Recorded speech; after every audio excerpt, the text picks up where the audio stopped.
I am sure sports. You know me there, from coast to coast representing. I mean, I say this is righteous representing for Omar. You don't know, come get the sports over here from near and far. Boy. Me say I am sure sports, one thing me sure about. When me say sure, that me not doubt. Come get your sports, get it over here. Come subscribe, repost and share. I am sure sports, one thing me sure about. When me say sure, that me not doubt. Come get your sports, get it over here. Come subscribe, repost and share. If me not sure, that me not say it. Know who score, that me not say it. Never know no game play, that me not say it. If me never see no game, me not know who play. For your sports news, better come over here so. For your soccer news, then come over here so. If you don't love sports, still come over here. So, for the day done, you are gonna love over your son.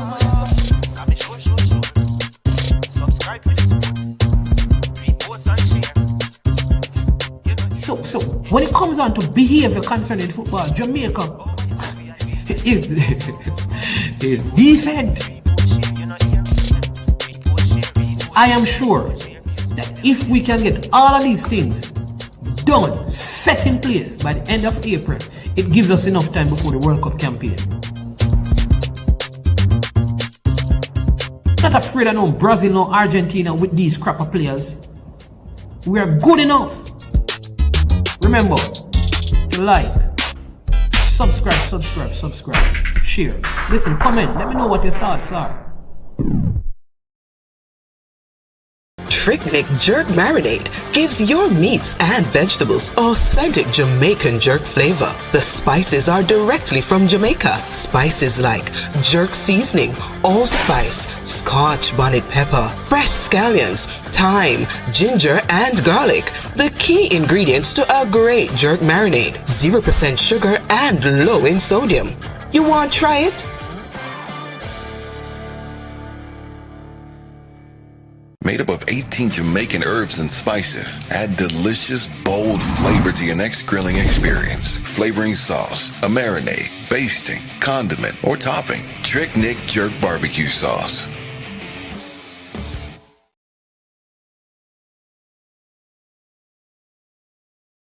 Made up of 18 Jamaican herbs and spices. Add delicious, bold flavor to your next grilling experience. Flavoring sauce, a marinade, basting, condiment, or topping. Trick Nick Jerk Barbecue Sauce.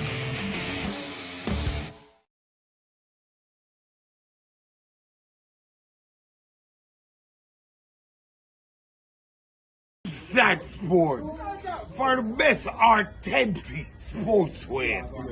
You check Wilton Sports when you want the best authentic sportswear. Wilton Sports. Food change advertise fee. And if you roll out the numbers, remember, no easy laugh, no off. Some sports were for take notes. Them full of dreams and hopes. Then why them come and sell rope? When there is only one, yeah, there is only one goat. And that a Wilson, yeah, that a Wilson, yeah, that a Wilson sports. Yeah, ball boots, ball tops, ball shots, string guard, ball socks. Them kind of drip you quick for make your ex call back. Little quickness in my boots and ball out, me want that. My Nike ticky pretty and my Adidas all black. Dribble down, you feel it, grip me feel me can't drop. Slide tackle all, me own a team and know this now pop. Why? Because me buy the supper.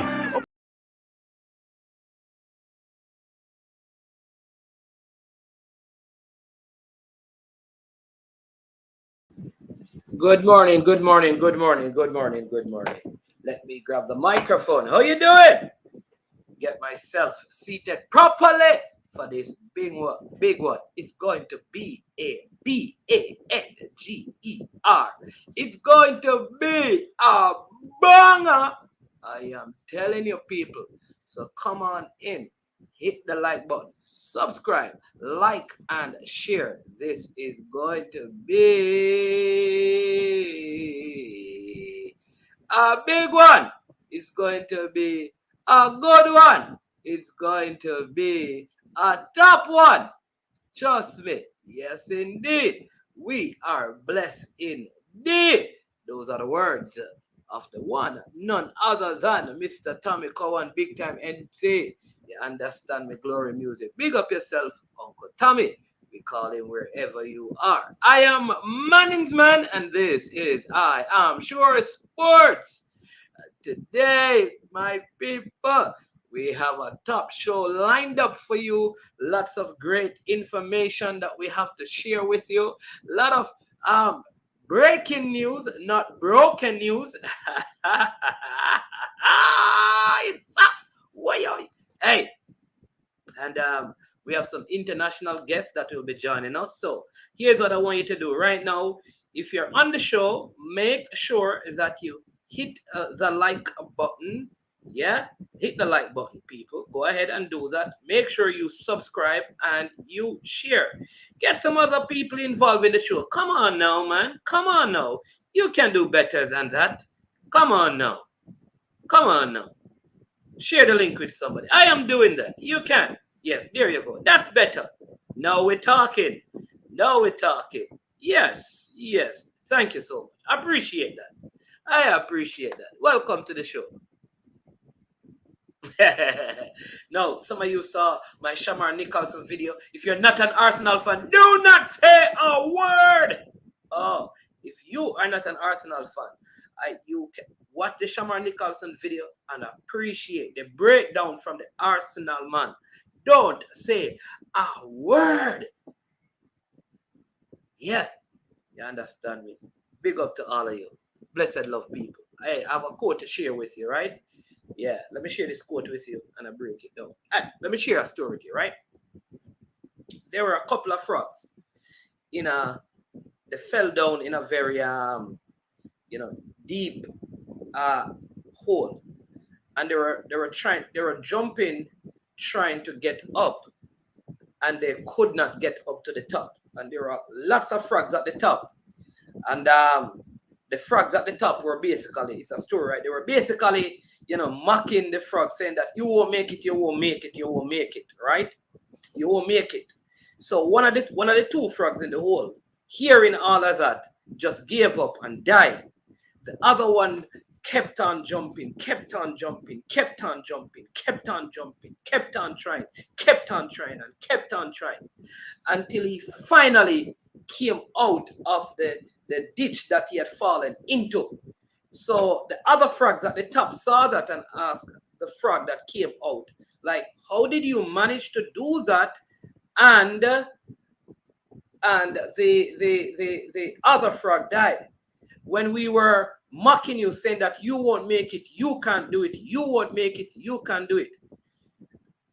The frog said, listen, I am deaf, so I can't hear. So all along, I saw you up here. I thought you were cheering for me. The moral of the story, don't allow what people say about you to define you. Don't let what people say about you, even those who mock you, to marginalize you. Keep on fighting, keep on trying, and you will succeed. Right? Yeah? Cool? Moral of the story. Sometimes you have to block out the distraction. Don't let the words of people define you. You only fail when you fail to try again. So keep on trying. You will make it to the top. Here's a quote of the day for all my faithful subscribers. It is from the man Charlie Chaplin, not the Jamaican artist Charlie Chaplin, the original Charlie Chaplin. All right? Charlie Chaplin says this: you need power only when you want to do something harmful. Otherwise, love is enough to get everything done. What? Check. Somebody is saying that my microphone is not connected. Oh, go ahead, right? So, bam, camera connected. Okay. Test. Let's get the read. Hey, people, don't tell me that. No, don't tell me that, man. Hold on, people. hold on, because we have to get the mic here working.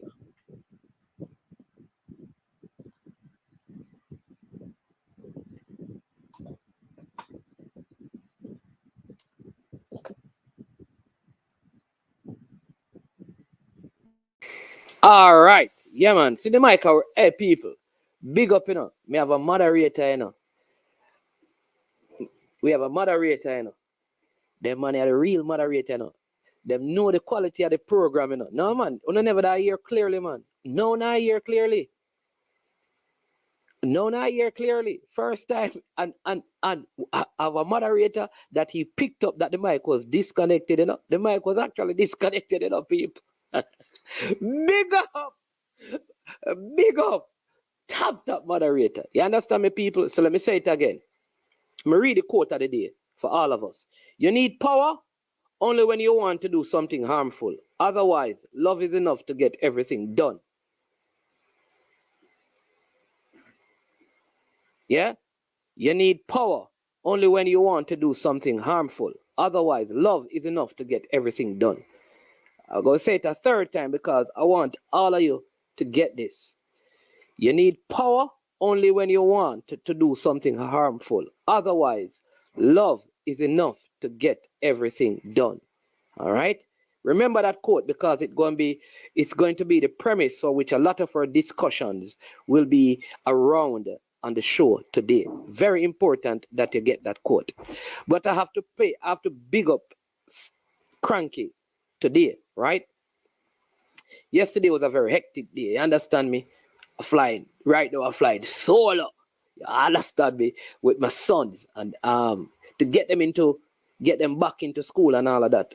A little bit difficult because you know, new school year, new everything. Like it's a little problematic. So I'd meetings on top of meetings. And so I did promise that I would do a show yesterday, and I figured that I could get to do it by 9. So Cranky and I had some plans. And I was unable to even get on. And I mean, he went on, he tried his thing. He went on, he Googled how to start the show, and he went on and he started a show. I didn't even know. I just figured that there would be no show. So never checked any notification, anything. Got home, and a subscriber called me who was on the show saying I need to talk to the host. Talk to the host. I mean, if you talk to the host, I tell them what if you talk to the host about, you know. Right? So I said back to him, like, what are you talking about? I don't know what you're talking about. So he says that there's a show going on. And I'm saying, no, that must be an old show you're watching. That's why nobody is responding to you. And then my father called me and spoke to me and said, boy, I mean, it's a really good show. He likes the discussion and things. And I said to him, no, man, I watch an old show, man, because that show was down from the day before. Then I said, you know what? He said, no, the show going on. So I checked, I kind of set up my whole thing, and I saw that Cranky was doing a show. So now I'm trying to get like the thumbnail set up and add other things to it to, monetize all of those things. By the time I finish doing that, the show not done, man. Cranky gone in bed, man. But big up, Cranky. Great job last night. So show some appreciation for Cranky, my people. You understand me? Big hand clap for him. You understand me? I have a show for him, but sometimes I struggle for, make the sound fly out of it. So we're not going to try it. But big up to really, really appreciate that you were able to plug the gap last night. Really appreciate that. All right. On today's show, we're going to talk about big up Balakar. But Balakar said we touched the Shamar Nichols thing and just gone. All right. All right. Yeah, man. Yeah. All right. So I'm going to, this is somebody supposed to come on the program, right, people? So give me a sec.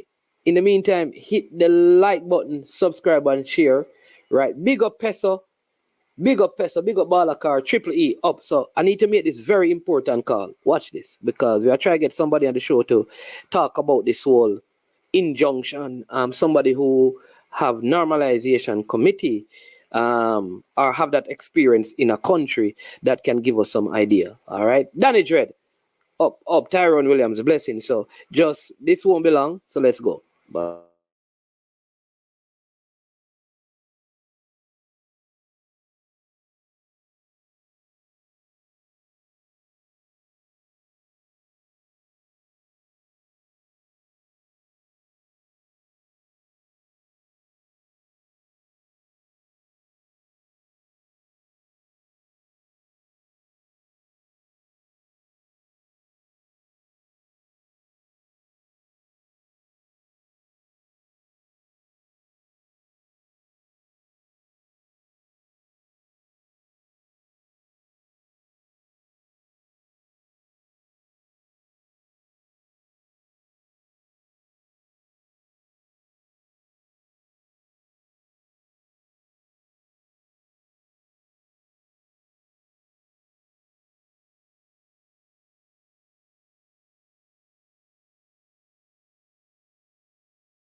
Yeah, so we just made that connection. So we're gonna have somebody because this JFF election thing is getting out of hand now.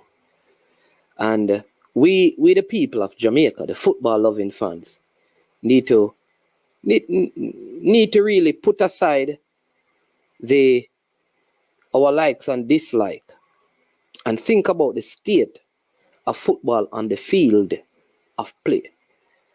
I tell you again, you see a lot of things people talking about. I told you this long time, and I told you this about this election thing long time. And that's why I read the quote about if you're seeking power is because you want to cause harm or damage. Here's the truth. Here's the truth, my people.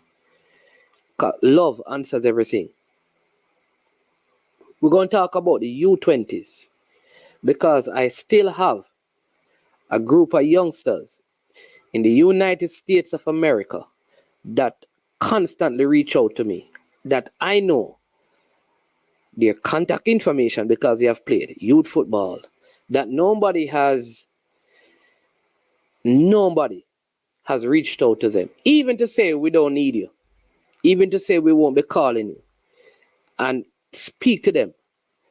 That needs to be fixed. You have to fix it. You have to at least call the players and say to the players, we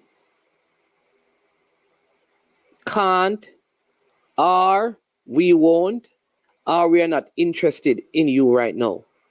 You can't just leave people out there.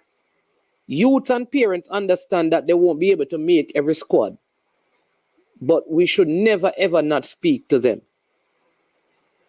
All right? We're going to talk about that.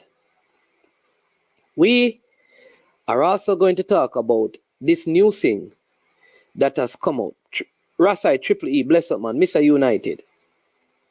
The new thing, make sure you're hitting the like button, people. Then this not a new thing, but this demand that it continually comes up where the parish presidents are asking for monies that are owed to them. And I think one of the most strident persons where this is concerned has been Mr. Danny Beckford. That there's always this thing, where's the money for the parish? Where's the money for the parish that was given for the parish? I just want to remind our parish president that in leadership, you need to sacrifice the most. And here's why I want to say that to you all. We're going to get into it in more in depth, because players keep on sacrificing. So you in leadership need to sacrifice. Then we're going to look at the conclusion of the show, the better way. What is the better way? There must be a better way to deal with the electoral process to appoint the head of our football than the present way.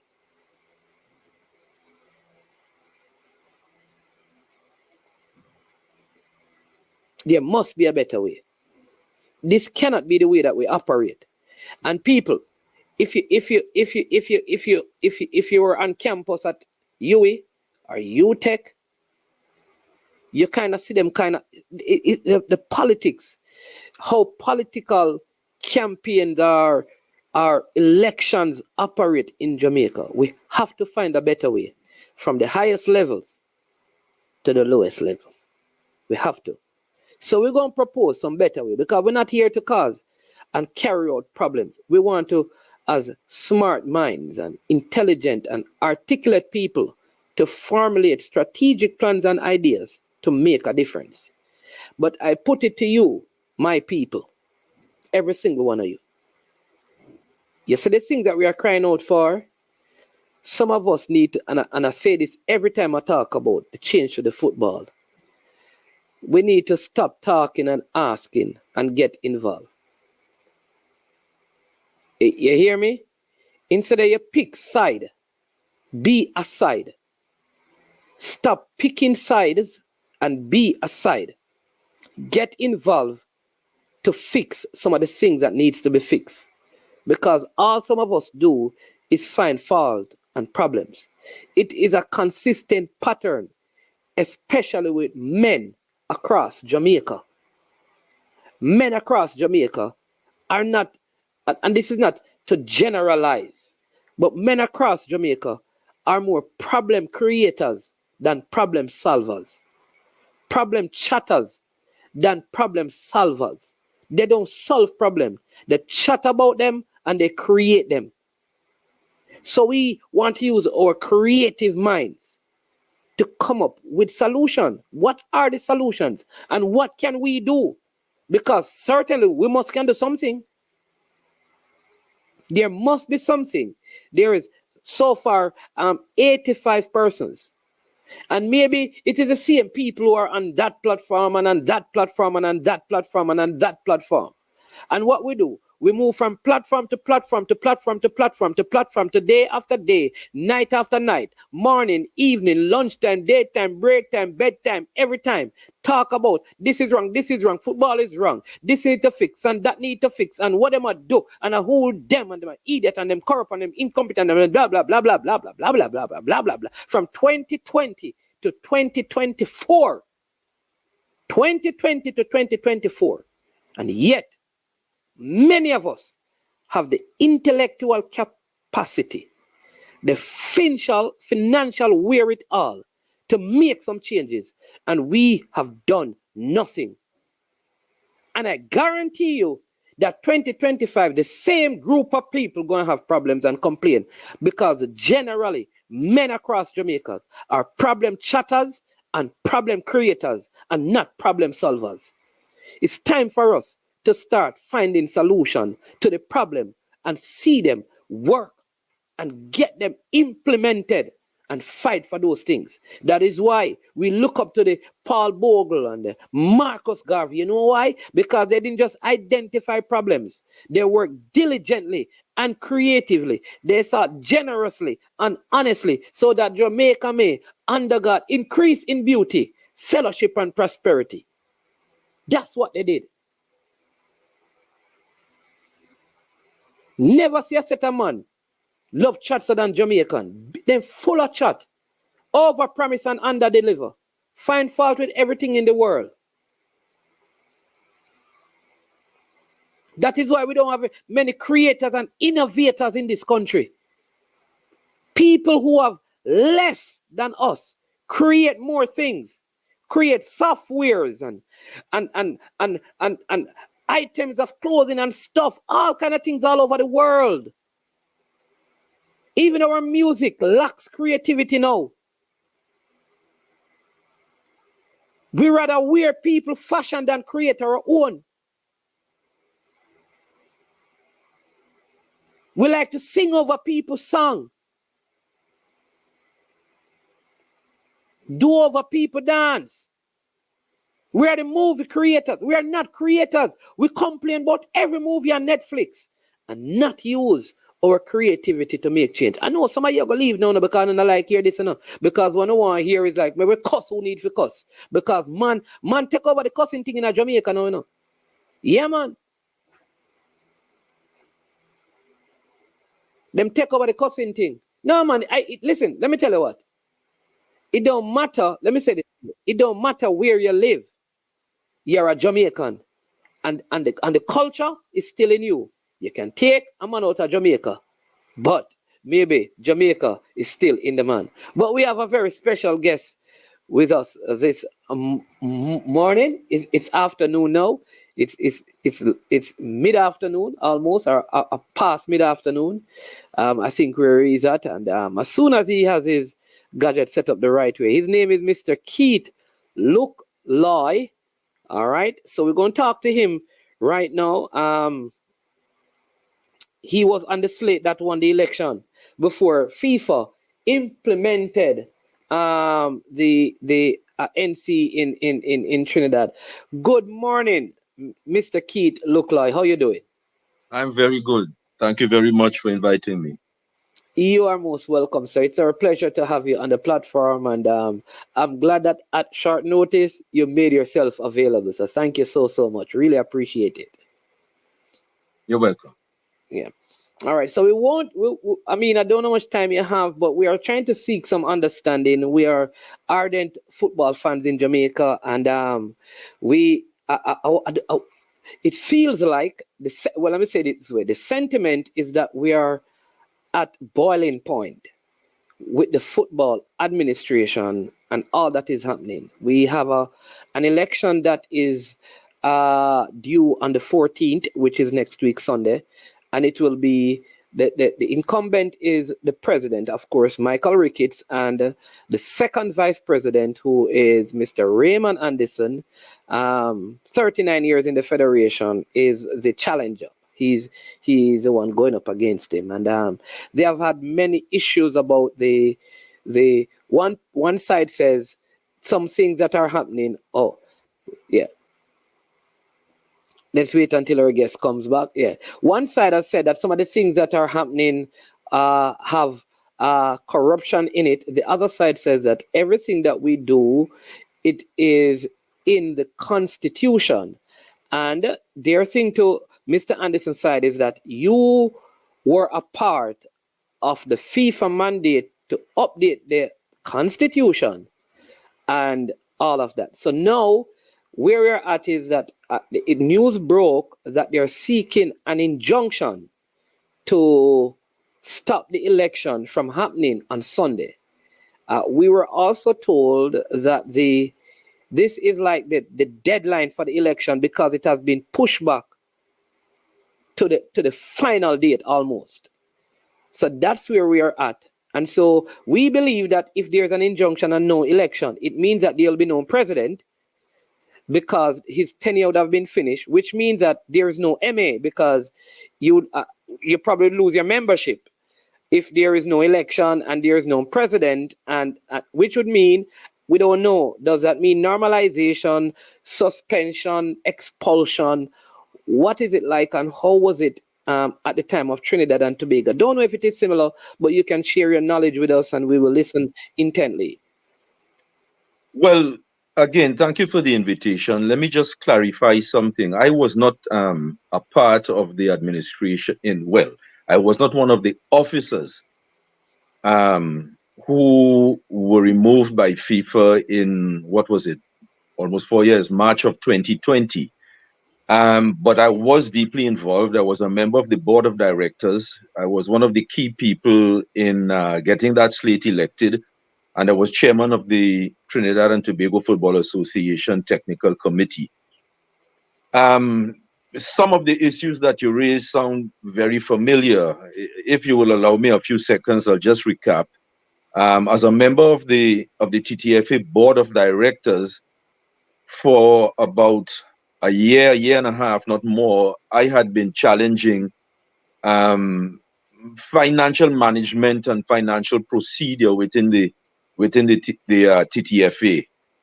Eventually, I had to go to the local courts, the High Court, to get access to association financial records, incredibly so, because you would think that in any serious organization, a member of the board of directors would have access to financial information. I went to court, I won a case, I got access, and I was able to demonstrate discrepancy in the handling of FIFA monies to the tune of millions of Trinidad and Tobago dollars. In any event, I campaigned against that the existing administration led by David John Williams, now deceased, and we were able to remove them. When we got in there, it was in early November of 2019, we started to, of course, run the association, which we found entirely in debt, owing everyone, and with no monies at all. And we had to rely on a few dollars, literally a few dollars that we found in an account. So we were operating, as we would say in Trinidad and Tobago, maybe in Jamaica too. The car was operating on fumes. Yes. Right. So we proceeded, and we started also at the same time with goodwill from a lot of people, and some of us had to use private monies or raise private monies to pay staff and to get immediate needs taken care of. We started to operate, and we at the same time we started to investigate more deeply the state of the finances of the association. FIFA didn't like that. Because I had made the assertion that FIFA knew what was happening, that FIFA regulations were being broken by the past administration, that a lot of money was not being accounted for, and people was turning a blind eye. I'm talking about that new administration getting into office in early November. By late March, the administration was out of office. FIFA stepped in, saying that the new administration, which inherited tens of millions of Trinidad and Tobago dollars debt, was responsible for creating the debt, and that they were stepping in and they removed us. We took them to the local courts. Well, first of all, let me be complete. Let me be very accurate. We went to the Court of Arbitration for Sport in Switzerland. Yes. Right? We said we would follow the FIFA regulations. So we went to the CAS, Court of Arbitration for Sport in Nyon in Switzerland. And they laid down some requirements, financial requirements that we simply could not meet to undertake this case.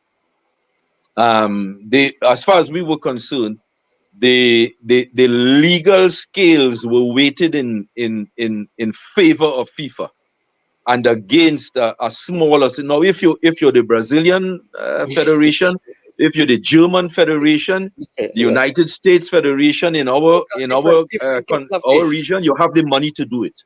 Yes. But we were broke. So we decided with our lawyers, we would go to the local high court, which the local high court declared in our favor that FIFA, under the laws of Trinidad and Tobago and the laws of the TTFA, did not have the authority to remove an elected administration. We thought we had won the case. We expected FIFA to appeal, and sorry, you have a question? No, I was saying that you expected them to reinstate. That's right. The court ordered that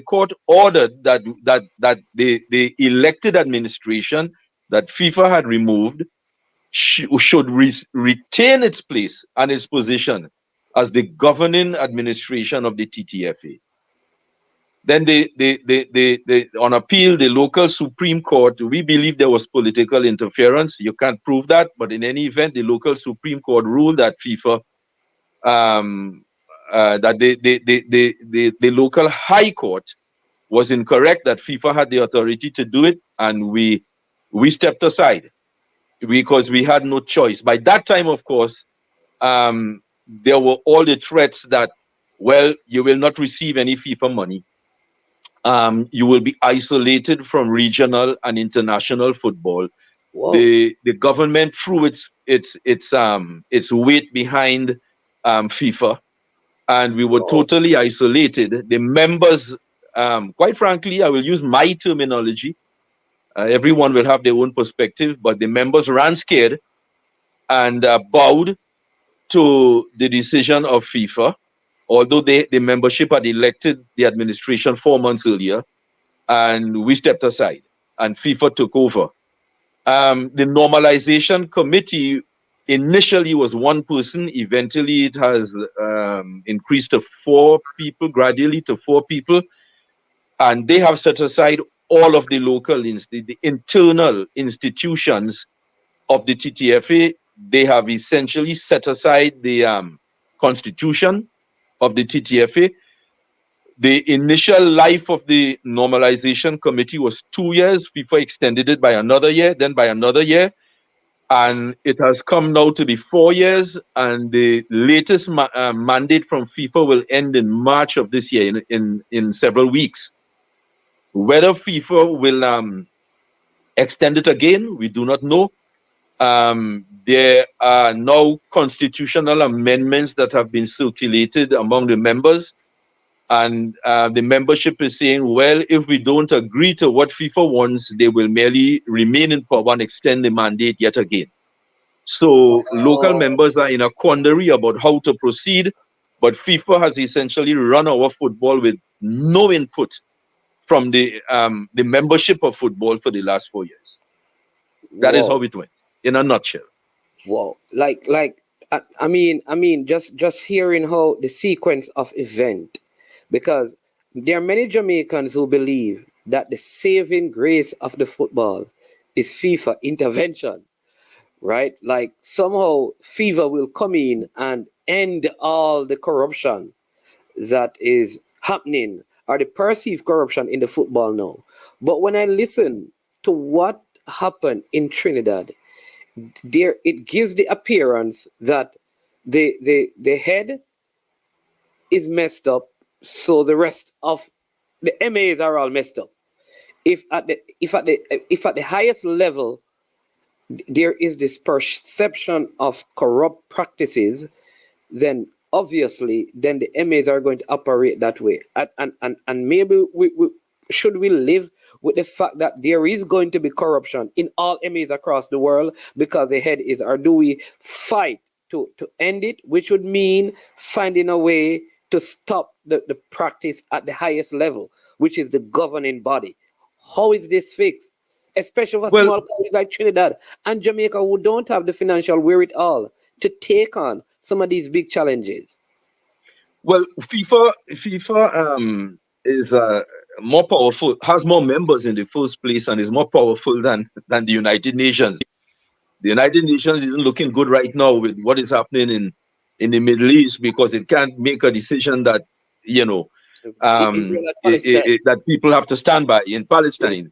Yeah. But that's a separate issue. But FIFA has untrammeled, unrivaled, unlimited power. What FIFA says goes, even when FIFA breaks its own regulations and breaks the basic principles of natural justice and the political rights of national associations. But I'm not surprised to hear you say that there are people who believe FIFA will come in and set it right, because I don't, but a lot of people in Trinidad and Tobago, when it happened and certainly now, have no regard for FIFA, because what the antidote to corruption is transparency. Yes. The antidote to corruption is accountability. The antidote to corruption is democracy. When FIFA came in, all of that went out of the door. We fought for it against the last administration. We thought we had won all of these nice things, and then FIFA stepped in. So what has basically happened is that the Normalization Committee in Trinidad and Tobago for the last 4 years, as I said several minutes ago, first one person and now 4, they make decisions that they do not have to explain to anyone in football. They make financial decisions, technical decisions, administrative decisions that they never explain to anyone. And no one can hold them to account. Nobody knows in what, right now, as we speak, The membership does not know what is the financial state of Trinidad and Tobago football, where the bank accounts of the association are held, how much money. And the normalization committee is there? They are sitting and they keep this information from the football public and from the football membership. People don't know where the bank accounts of the TTFA are. As basic a matter as that. And when they make decisions about who is to be the national coach, 2 or 3 people sit in a room and make that decision. There's no technical committee discussion. There's nothing like that. If we go over into football matters, you know, when the football season begins, how long it will last, what are the junior national team programs, that kind of stuff. There's no input from the wider football public. It is just a matter of a handful of people, for all we know, one person making unilateral decisions, and no one is held to account. There's never a meeting to discuss anything in football. This sounds like there's no, I mean, we just saw like what happened in Brazil. I think the court had one ruling. FIFA said, listen, we're going to expel you. And then the president was basically reinstated. It seemed like I said, like FIFA gets what they want. They do what they want. You either do as they do or don't be a part of football. That's absolutely right. That is exactly what it is. This is the hammer that they hold over everyone's head. We are going to expel you from football. Everyone wants to play in international football, whether it's in the region or at the CONCACAF level or in the at the World Cup level. So people run scared of the big hammer that FIFA wields. And FIFA abuses a lot of its authority. I'm not afraid to say it, because I and we in Trinidad and Tobago have seen that. We have lived that over the last 8 years. So is there? I mean, so with Trinidad, I mean, on the field, the team has made some progress. But what is the state of the football in Trinidad? Because this is actually January, and it sounds like you're not even sure that there is going to be the election in March, because they could put it off for a further year if they so desire. Absolutely. We're not sure that there's going to be an election. No election has been called. All we know is that the current mandate of the Normalization Committee, which, as I said, initially was 2 years, then it was extended for a year, and then a further year. It ends in March. What FIFA will decide, we do not know. So everyone is just sitting and waiting to see. But in terms of the Normalization Committee running football, Trinidad and Tobago football has gone nowhere in the last 4 years, because they have given, this is the Normalization Committee, they have given no attention to grassroots football in the regions, the local leagues. All of that has been suffering very badly over the last 4 years for lack of finance, for lack of attention, right? And they have basically given their focus to A, the men's national team, and B, the junior teams, right? And even these teams, they struggle for finance, and they struggle for proper preparation, etc., because there's no technical committee, there's no technical guidance. Yes, we have a technical director, but there's no serious technical guidance. And I am of the firm view. I was a former technical committee chairman of the TTFA. I firmly believe in more minds being better than one mind. We get a better product when people who are qualified to comprise such a committee can meet to supervise the technical developments within the association, to discuss what the weaknesses are, to plan how we should progress forward, etc., as opposed to what I like to call one-manism. One man making all these, or one person making all decisions. That leads to dead ends, and it leads to tremendous errors being made, and it leads to serious lack of accountability, because one person making decisions and not being held to account, such people tend to make increasingly bad decisions. And this is what we have been suffering through under the FIFA Normalization Committee for the last 4 years. So where does Trinidad and Tobago football go? Henceforth, we can't really say because we don't know what the administrative resolution to all of this after 4 years is going to be. Yeah. Well, where does CFU and CONCACAF sit? So during your situation, was a matter taken to CFU and then from CFU to the head of CONCACAF, from the head of CONCACAF to the Court of Arbitration for Sport before it went to is there any recourse in CFU? Is there a CFU? Is there any recourse in CONCACAF? This is the question. Let's start with your answered your own. Well, you asked a question in answer to your first question. Is there a CFU? Listen, I'll give you my point of view, and it may be controversial.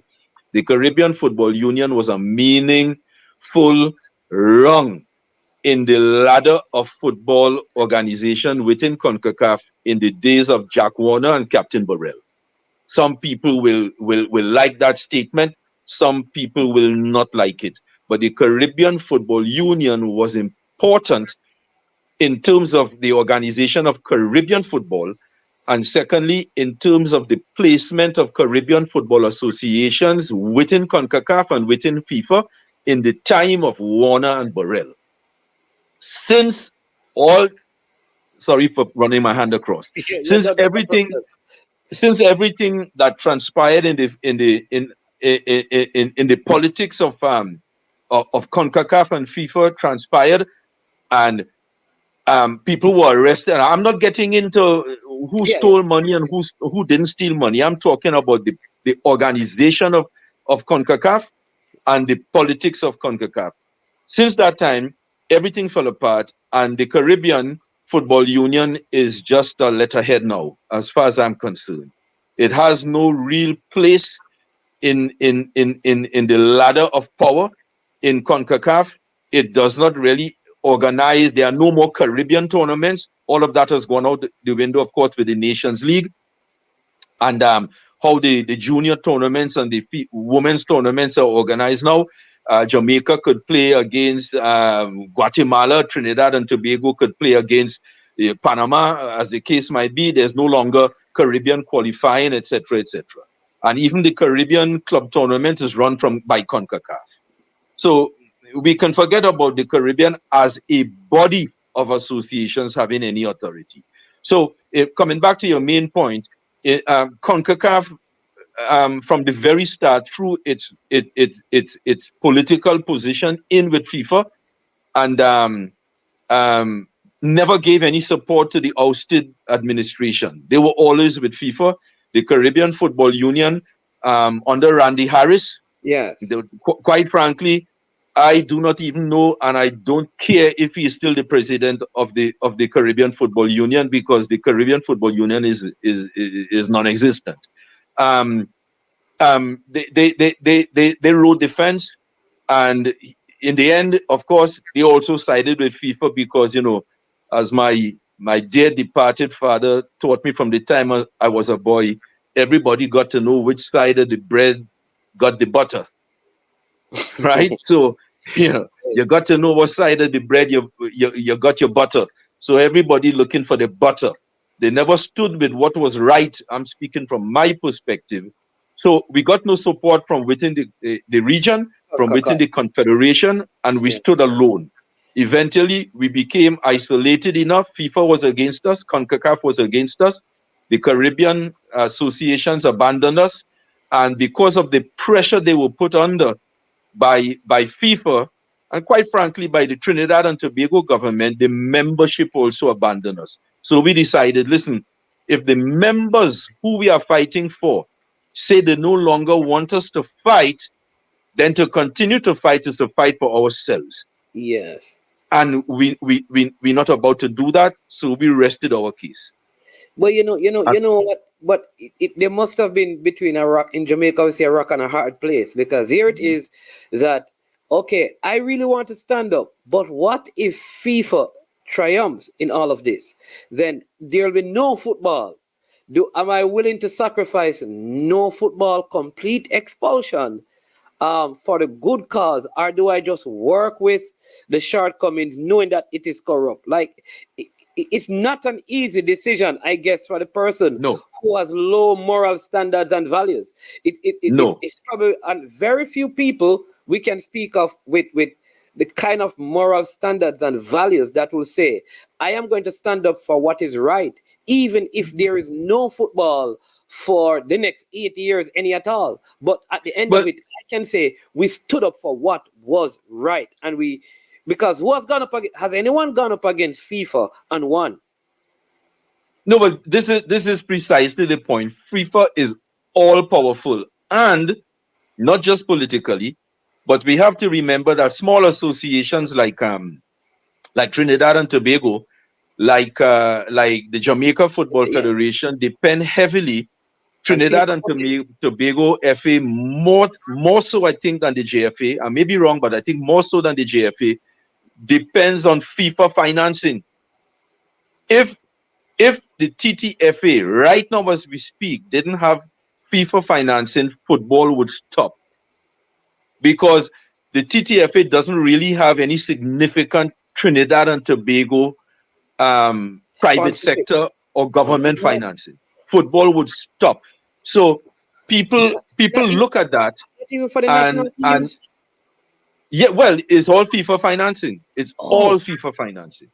Whoa. Right? There's no corporate support. Right? There's no corporate support. The corporate sector, quite frankly, for a long time now have said, I'm not putting my money in that. Right? Yeah, there may be some small thing. They might get, a few bottles of water from some company, but I'm talking about major financing to take you to Gold Cup level or to take you to World Cup level. There's not that. That hasn't existed for years now.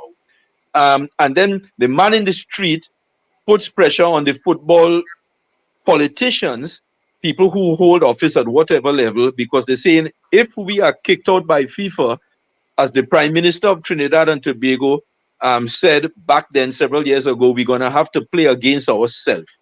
Now, that most people... The Prime Minister said, he said that. So he said the that. Prime Minister said that drives fear into...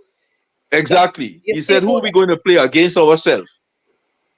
That pulls the rug from under anybody who was saying, we will stand. Listen, brother, let me tell you something. I am the owner and president of a club that was, and I say was, a serious club in Trinidad and Tobago football, right? We won titles. FC Santa Rosa, we won titles. I was also president of the Super League, which was the second tier league. After we came out, during COVID, there was no football. After we came out of football, I and my people, my board in our club, we took the decision that we will not participate in Trinidad and Tobago football until the Normalization Committee leaves, because they are usurpers. They are usurpers. And they have started a new FIFA league now with 2 divisions, and we refuse to play. Because these people are usurpers.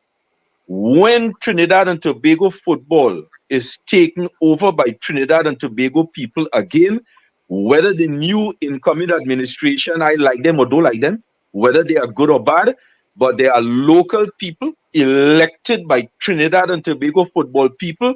My club, which was an important club, or maybe I should say will rejoin Trinidad and Tobago football.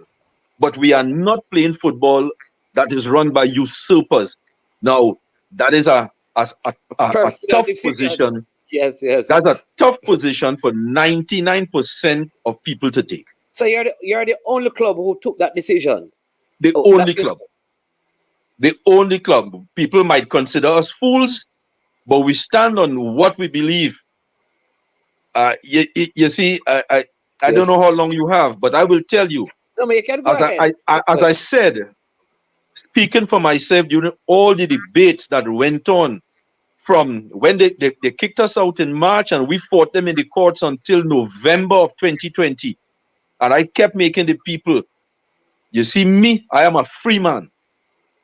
I am a free man. And anything that I belong to it because it is an association of free people. I will not be bullied. And Trinidad and Tobago is a country of free people.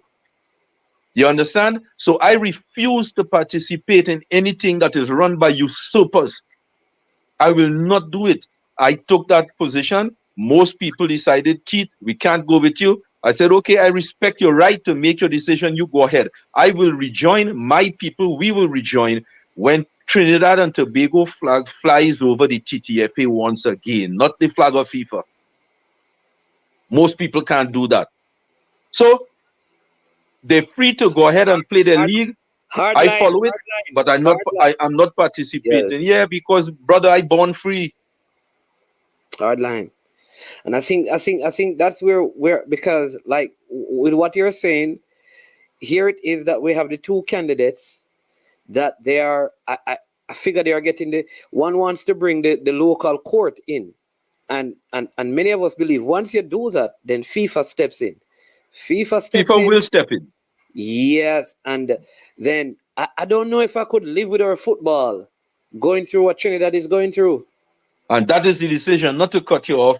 I'm telling you, FIFA, once you go to the courts, FIFA is going to write you a letter that's saying they give. I'm telling you how it went in Trinidad. They will write you a letter giving you a deadline by which to withdraw the case, to drop the case. You meaning, of course, the people in football who go. Okay. They're going to write the TTFA, the JFA, saying that the people who have taken the JFA to court have a deadline of however long they wish to give to withdraw the case. If the case is not withdrawn, then they're going to issue a letter that says that the JFA is suspended. A decision is taken by the political bureau of the FIFA Executive Committee, which is the president of FIFA, Infantino, and about 5 or 6 other people that he controls. They're going to issue a letter giving you provisional suspension, and then they're going to without any conversation without any conversation with the people. That's right. That's how it went in Trinidad. That's exactly how it went. And then they're going to take it at the statutory to the statutory meeting of the FIFA Executive Committee, where it is going to be rubber stamped. They are going to appoint 1 or 2 or 3 people to be a normalization committee, and they're going to give them a provisional term of a year, 2 years, 3 years, whatever they see fit. In Trinidad and Tobago, it was 2 years initially, and they're going to take over football. All of your internal institutions, your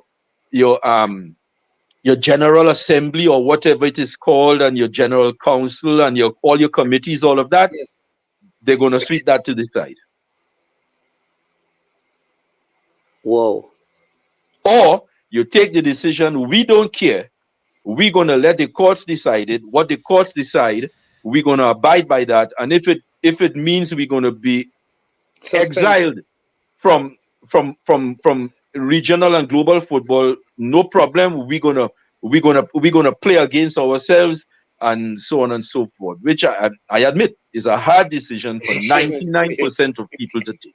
I would say that that's a very hard decision for many Jamaicans now, because many Jamaicans believe that we are probably, apart from 1998, this is one of our most successful spells in the last year and so on, because we had the female team going to the World Cup, the senior men's team qualifying for we were in the Gold Cup, we qualified for the Nations League semi-final for the first time, qualified for Copa America, high expectation, all of these top players with Jamaican heritage coming in, and some people are saying that we want the football, but at the end of the day, we don't like how some of the things are going on in the MA. Right, with the federation. So what do we do? How do we get brother with the MA? Let me tell you something. Yeah. This thing has 2 scales. If I could use the scale imagery once again. There's the national teams and there's the domestic game. If this is just my humble opinion, Jamaica recruiting players from abroad to propel its national teams, but mainly the men's team, to top regional heights and looking to get back to the World Cup. This is not the first time. This was done before. And in fact, the first time you did it, France, Yeah. yes, there was a whole phalanx of Englishmen coming into play. We well remember this. Yeah. So this is not the first time that this approach has been taken.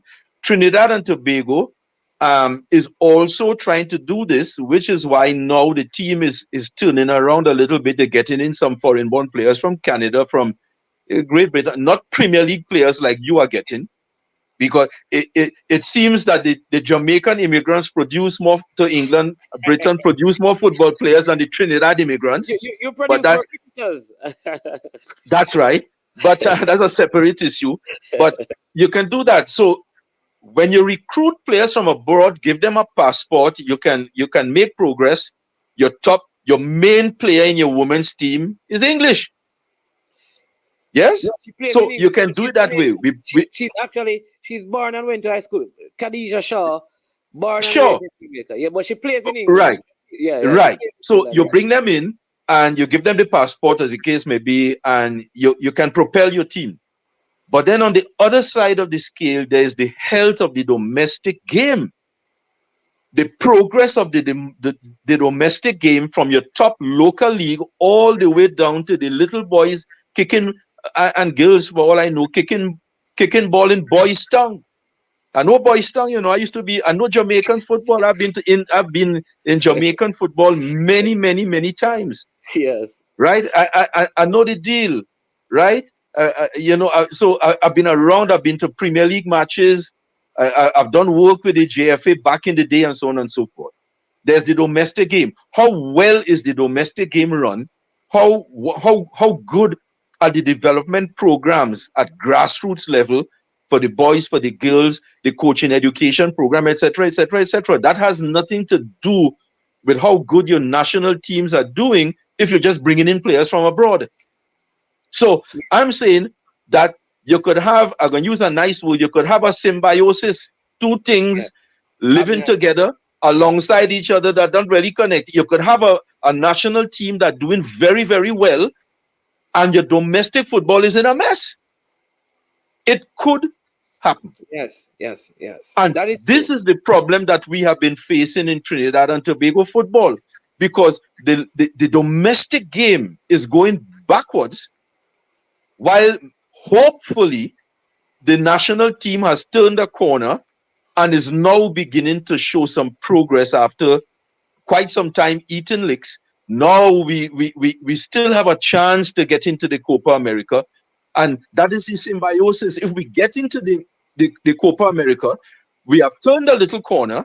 The national men's team is starting to do okay, while the domestic game is stagnating.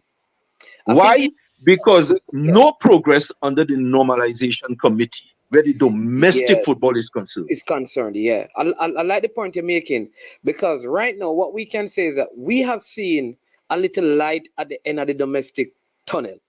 What does that mean? We have been able to move like players from the local leagues, one from high school into Chelsea, one from Mount Pleasant into Italy. So we have been able to move players in recent times. That's one.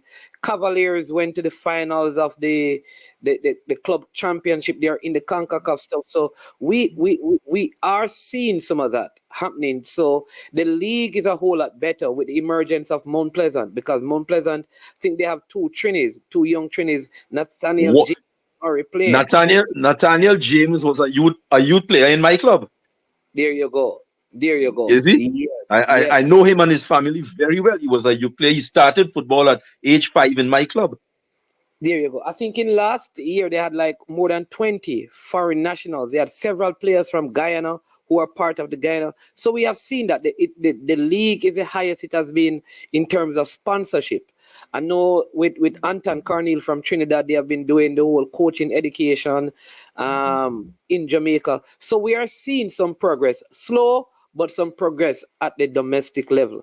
Because the big question for me is that, what do we do? There is, like I said, there's perceived corruption with I would say, with majority of the persons at the leadership of the football now. There are many who believe that all of these guys are the old guard. They were part of the Captain Horace Burrell thing. They have been in there for 39 years. We need a brand new set of people. Every single one needs to go. That's where some people are at. Some people are saying that, listen, might as well we stick with the one who is in there because, listen, there ain't going to be no change. And then some people are saying, listen, get FIFA to come in and just burn the whole house down. But what you're saying to me is that if the whole house is burnt down and FIFA comes in, the house will not be built back, which is the problem. Far be it from me to attempt to have a discussion about the internal politics of JFF. That is not my prerogative. I will not do that. All I will do is make, lay down certain caveats. The first one is we always, in any organization, we always need fresh blood because fresh blood tends to bring fresh energy and fresh ideas. That's not guaranteed.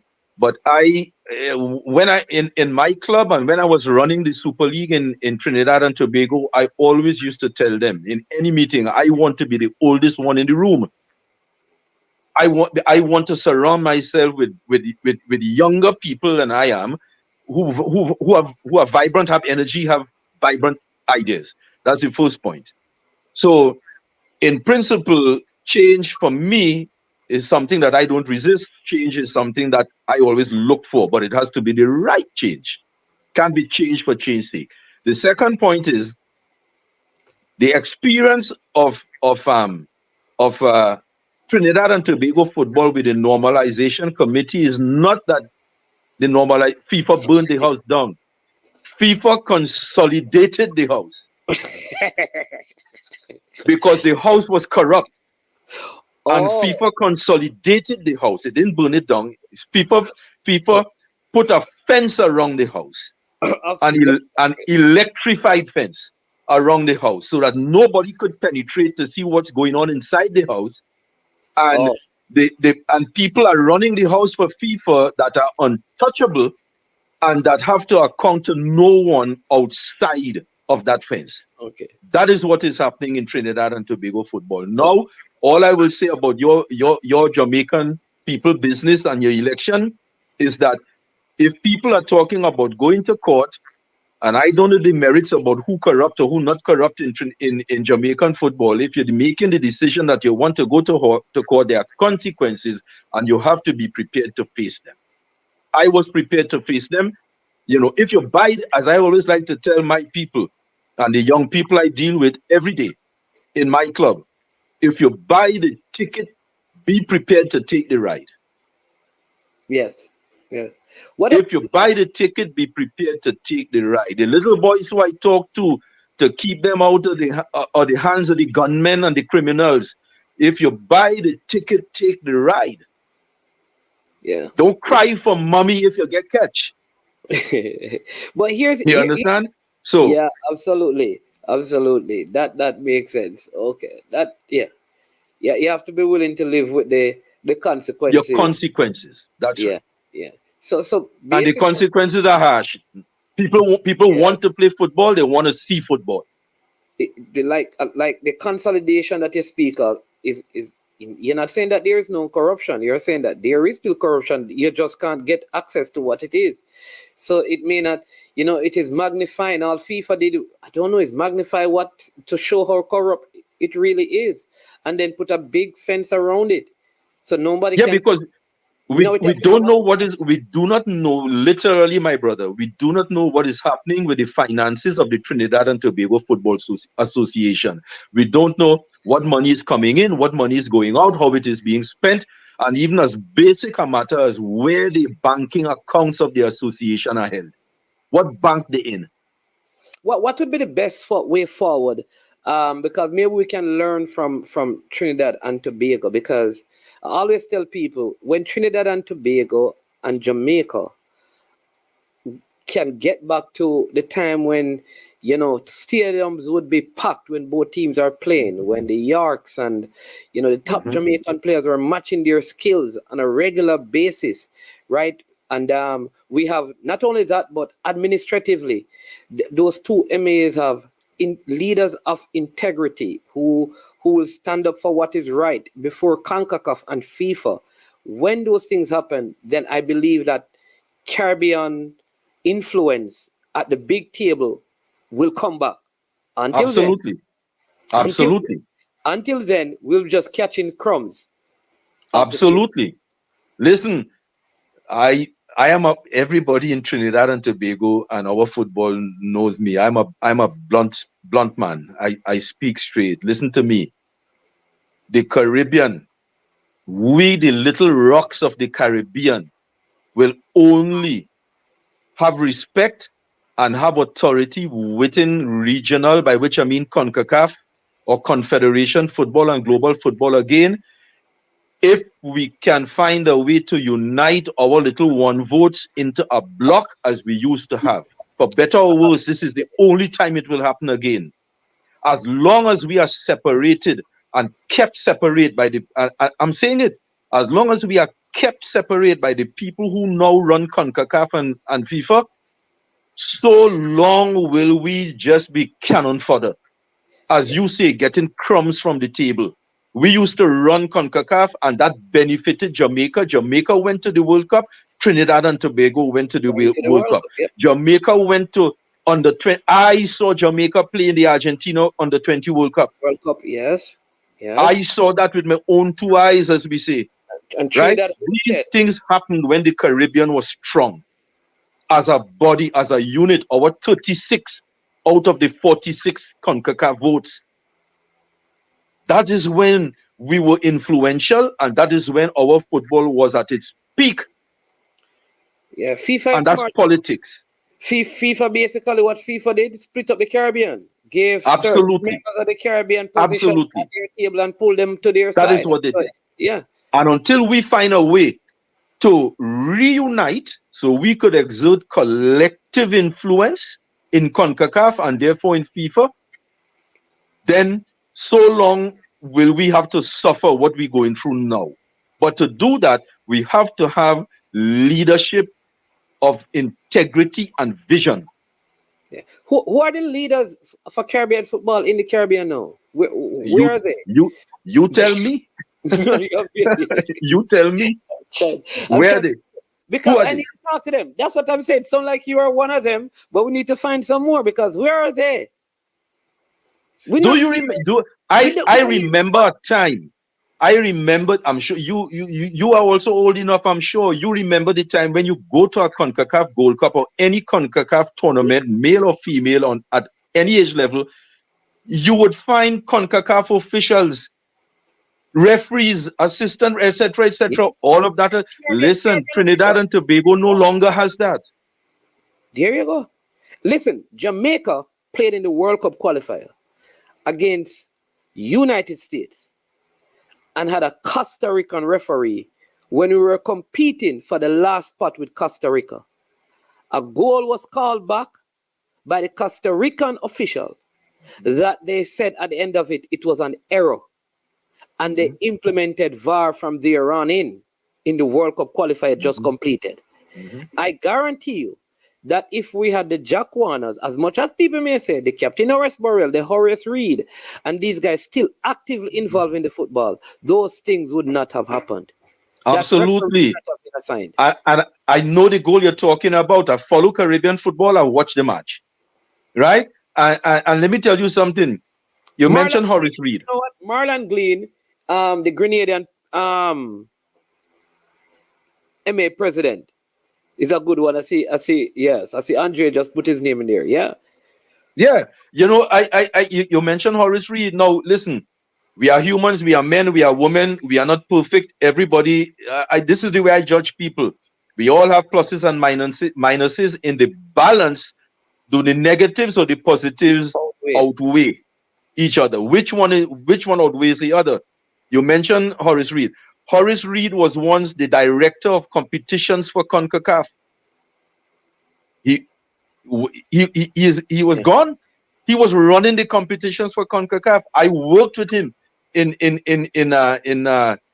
competitions that he ran on behalf of CONCACAF. I was on the CONCACAF technical study group and the CONCACAF technical committee. I know the people you're talking about.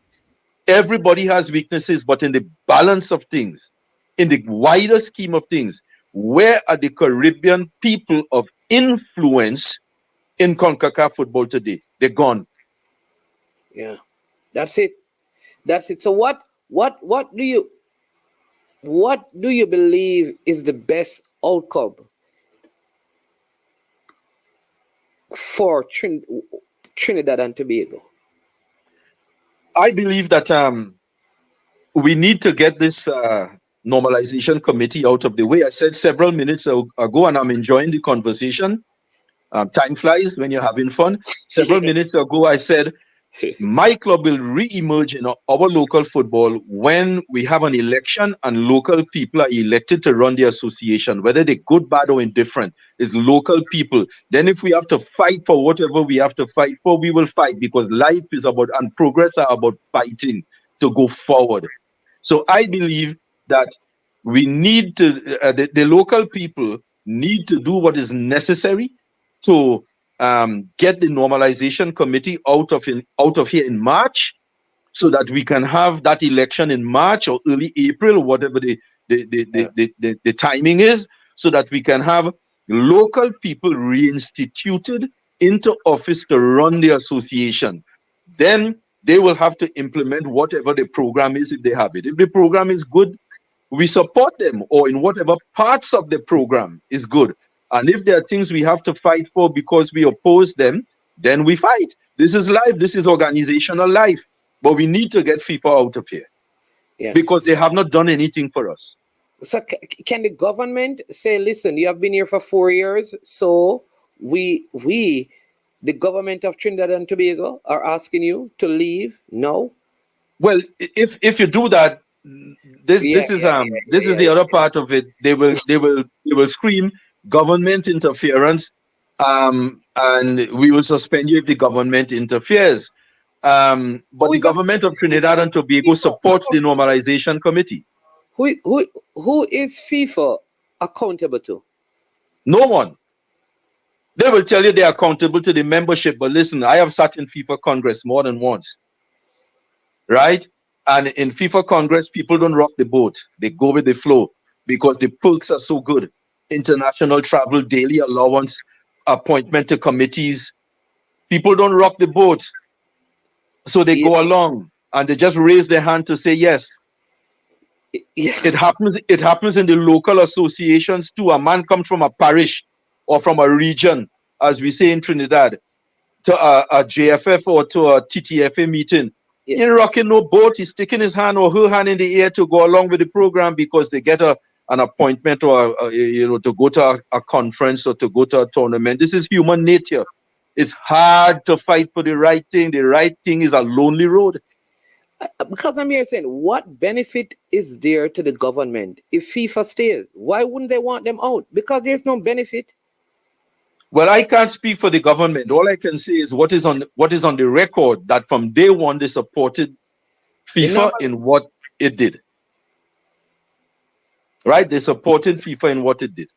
I cannot speak on what their calculations are, but they support the normalization committee, and it is the membership. The membership people are. Let me give you an example. They are for the last 3 general assembly meetings, annual general meeting, which decides policy and which approves the finances and so on of the TTFA. This is the one meeting they have called, one meeting a year, the annual general meeting to approve finances. When people raise questions about the financial state of the association, do you know what the response from the normalization committee is? Well, if you don't approve it, people will stop giving us money. So people, what do people say? Okay. And they put their legitimate questions aside so that people money will continue flowing. That is democracy. That is good management. Yeah, and that is, that is a big point. I think the MAs have become so reliant on FIFA's money that they have succumbed to FIFA's power. Absolutely. And that's simply, Absolutely.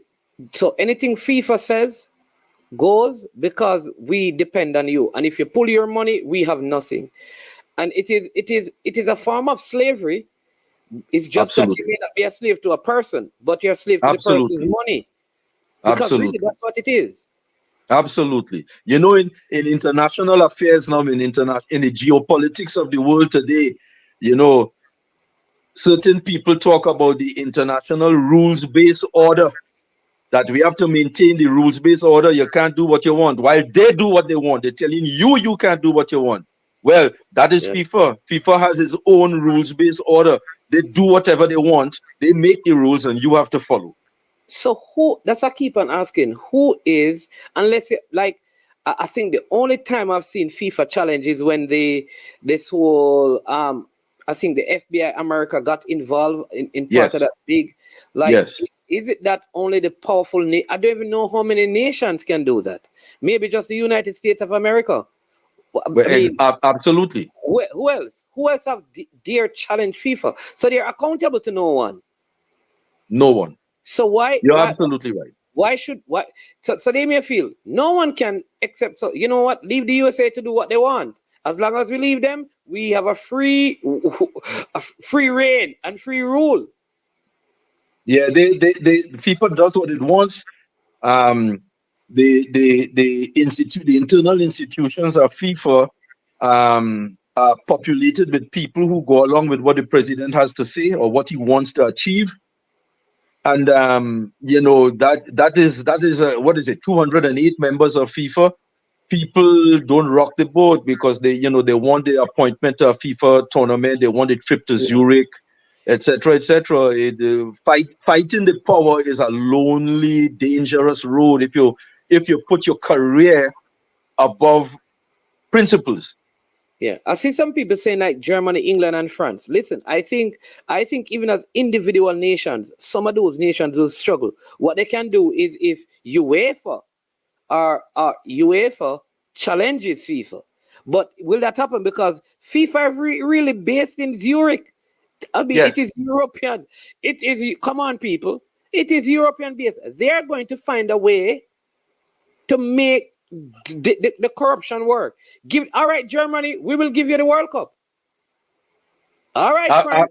Absolutely. Now, over the past several years, UEFA and FIFA have had the political tensions. The president of UEFA, Seferin, Infantino is not one of his favorite people, and vice versa. But they are so, and UEFA and CONMEBOL South America, they tend to have good relations. And in the past, it looked like if the two of them were going to mount a challenge against Infantino, but then lo and behold, he was reappointed or re-elected unopposed. Now, so we enter a new election cycle. What will happen? Who knows? What I'm saying, what led to some of these things is where global tournaments are and this is the corruption in FIFA. A lot of times nations can, like the USA, who would have challenged, listen, look what they did with this big investigation. Next thing you know, the 2026 World Cup, where it's going to be? Yeah, right. Like, we must not be naive to these things. That is simple. And Mark, it's not just the United States. It's all about the money now, because increasingly to host a World Cup is becoming the privilege of very few countries. It costs so much, like the Olympics. Yes. So, for example, with the Women's World, Saudi Arabia just got the rights for a Women's World Cup. They were unchallenged because money is no problem for Saudi Arabia. Yes. So FIFA just gave it to them. Fewer and fewer countries are challenged for that. So when money rules, when money becomes, I will be redundant, when money becomes the currency of business and what is right and wrong, then those who have the money, they control everything. Right? But going back to your point, it's not only the money, but 36 votes. Absolutely. So we come back to your point. there are 208 countries in FIFA. I think it's Of those 211 now. I think it's 211. 211. And yes. of those, CONCACAF has 36. Yes. Listen, the Oceania Confederation, the Pacific Islands and New Zealand, is, I believe, 10 countries. Yeah. That's 10 votes. In terms of the electoral politics of FIFA, the Caribbean is almost 4 times more important than a whole confederation. We have 36 votes. In terms of numbers, they have more votes than South America. Absolutely. And Barbados has the same 1 vote that Brazil has. Jamaica has the same 1 vote as Japan. So all these problems we are experiencing in Caribbean football, I am out of it now. I am a mere observer of the passing parade now. I have made way for younger folks. The younger folks need to be people of integrity and vision.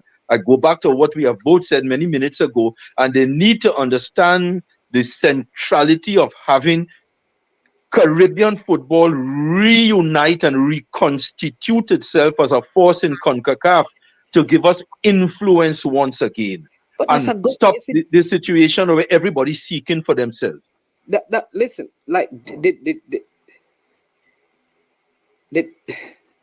it is at the highest level of Caribbean community. This is happening. We can look at everything. We can look at the failure of CARICOM, the failure of the one thing that held us together was West Indies cricket. Correct. And that has gone to shreds. Like correct. The sentiment, even in Jamaica, like there's no cricket. Like what is cricket? Kids correct. Are growing up in Jamaica not knowing what cricket is. That's how far we imagine have gone. Imagine that. Exactly.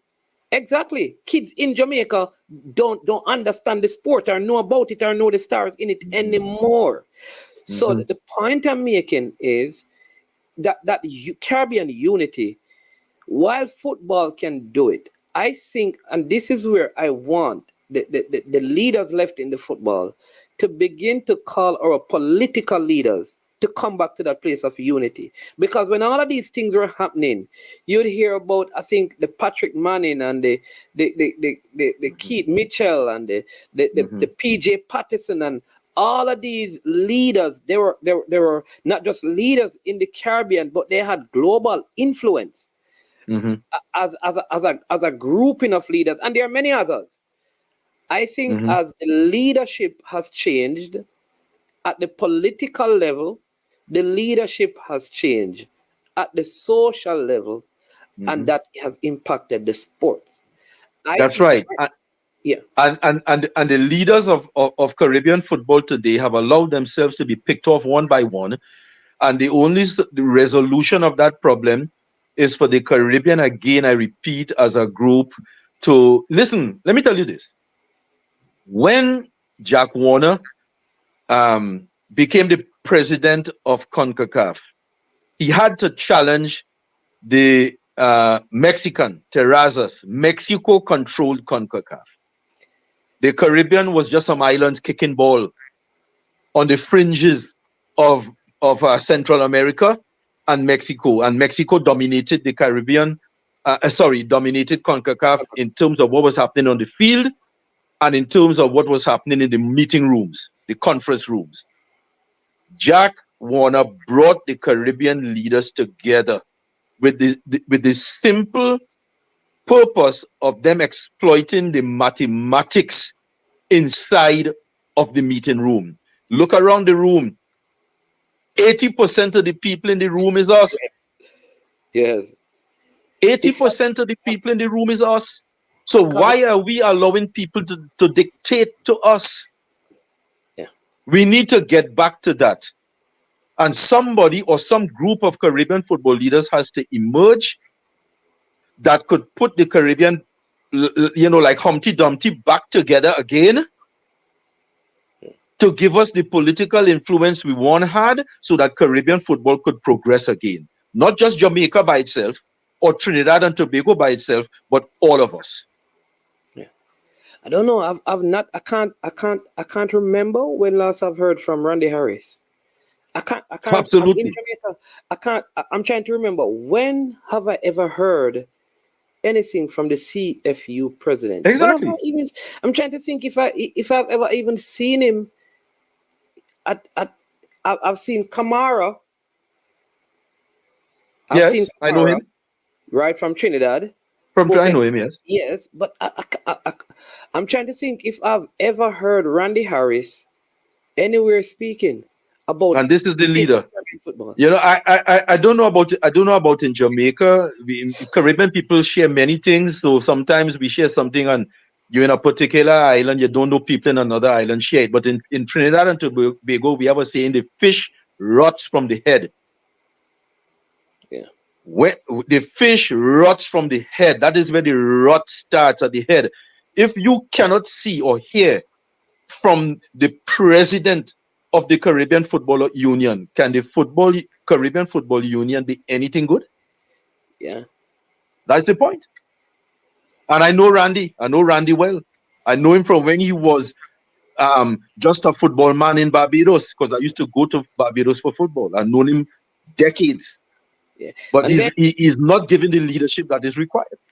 Yeah. And then the general secretary for CONCACAF is not even a Caribbean native. Absolutely. I don't know how that happens. Like, Absolutely. I think he's Colombian, some French Colombian. That's right. That tells you about, in Trinidad, we have again, you'll forgive me, I'm a Trini, so I will say it again. In Trinidad, we have a saying, how it go look. You can't just do something. You also have to think about how it go look. As we say, so you want to tell me that there are no competent people who could fill that role? Yeah.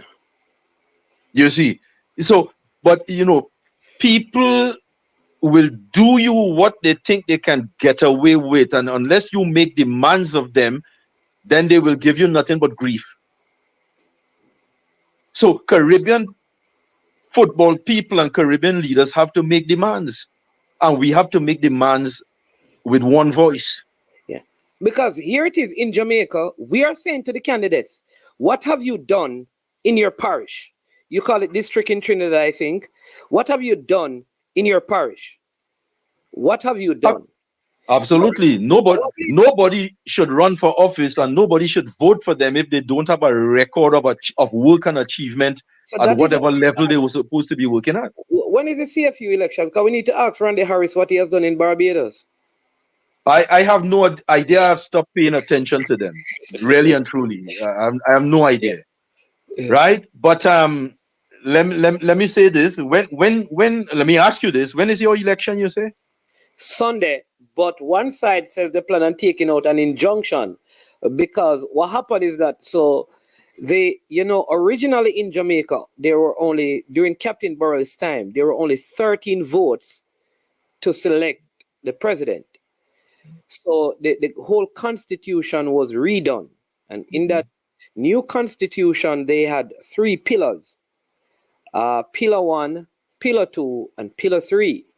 Pillar 1 would be the parish presidents, meaning are the district presidents. Yes. Right, which is 14 of them, and they have 2 votes each. Right. Then you have the second pillar that would make up of your professional clubs, the top 4 clubs in the JPL. That's the tier 1, the top 4 clubs in the tier 2, on the tier 2 on the male side, and then the top 4 female clubs, the top 4 female clubs, tier 1 and tier 2. So that's 16, right? Then the tier 3 is where they had some problems. These are like affiliates, like the Coaches Association, the Referees Association. CASAFA. No, CASAFA is in the tier 1 because CASAFA is the parishes, basically. Okay. Yeah. Right. Kingston and St. Andrew Football Association. So they're right. So that would include your referee group, the ISA, which is a high school group. Yes. They have this beach one that had a lot of controversy in it, meaning beach football or beach soccer. you have, like I said, a referee, a past players. So now some of these groups had a time by which they were supposed to get affiliation and membership so they can contest the election. And that didn't happen in time. Okay. Right. So one person is crying foul, saying that, boy, some of his affiliates won't be able to vote because the party that is in power has done everything in their power to ensure that that never happened. Right. So this is where they are saying that we are going to take out an injunction and stop the election. Yes. And stop the election. Well, I did not know of all of this until this morning. I'll be paying very close attention to see how that transpires. Yeah, we're waiting to see what will happen on Sunday. But the person who leads the challenging party, because he's a vice president, so I don't know how this football works, because one of my position is this: how can the president and the vice president be contesting the same election while both of them are still president and vice president? Well, it would go up to the point of the election. They would remain president and vice president up to the point of the election. Then they would have to vacate their office, and the person or people who are in charge of the election would take over. At that point, there's no president or vice president. And then at the end of the process, then there's a new. Like if I am the president of Trinidad and Tobago, right? And my vice president declares 1 year before an election that he's going to challenge me, I'm removing him immediately. Well, the Constitution would place limits on if and how you could do that. But you can't just, because that person is elected and could be removed if the Constitution has provisions for that, and he breaks those provisions. It could be done for sure. I just think because one of the things that for me is which is to show you how messed up it is. He has to be guarded in what he says. So yes, when of he course. says, for example, it's the whole thing is corrupt. It's also implicating him because he's still a vice president. That is the politics. That is football politics. That is my issue. If you stay in that position, then you cannot be critical because you are still a acting vice president in the said administration. So if they are corrupt, then you are corrupt and the president is corrupt. So we can't choose one or the other based on who is not corrupt. Because we are going to say, well, both of you are corrupt, so let's find some other criteria to select you on. Because it can't be based on integrity, because you're admitting that you're corrupt. Well, that is for your voters to decide on Sunday, if it happens. If it happens. If it happens. Well, this was such a good conversation, enlightening, to just understand what is happening. And I have not seen one country where this FIFA normalization committee has gone in and the country has been better because of it. I have not seen that is correct. Maybe that is correct. I have looked when they normalize. I don't want to extend the conversation, but you're right. When the normalization committee entered the picture here in Trinidad and Tobago, I did my research. In Pakistan and elsewhere. Exactly. In Guyana, there was an normalization committee, and I don't believe it's worth the time to have a normalization committee, quite honestly. I don't think it leaves football in a better place necessarily. But okay, every situation is individual and has its own characteristics. So let's all I will say is let's hope you can avoid a normalization committee. I wouldn't want to see Jamaica go there. Yes. Listen, thank you so much. I hope in March there's no more FIFA normalization committee, so you can get involved with football again.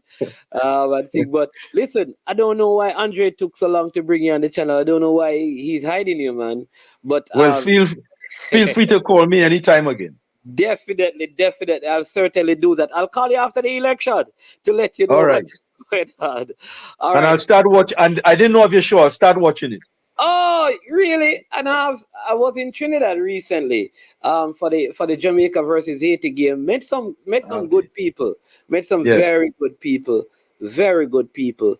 I think though for me, I feel like the because the people are okay, nothing bothers them. So they allow things, you just described Trinidad people.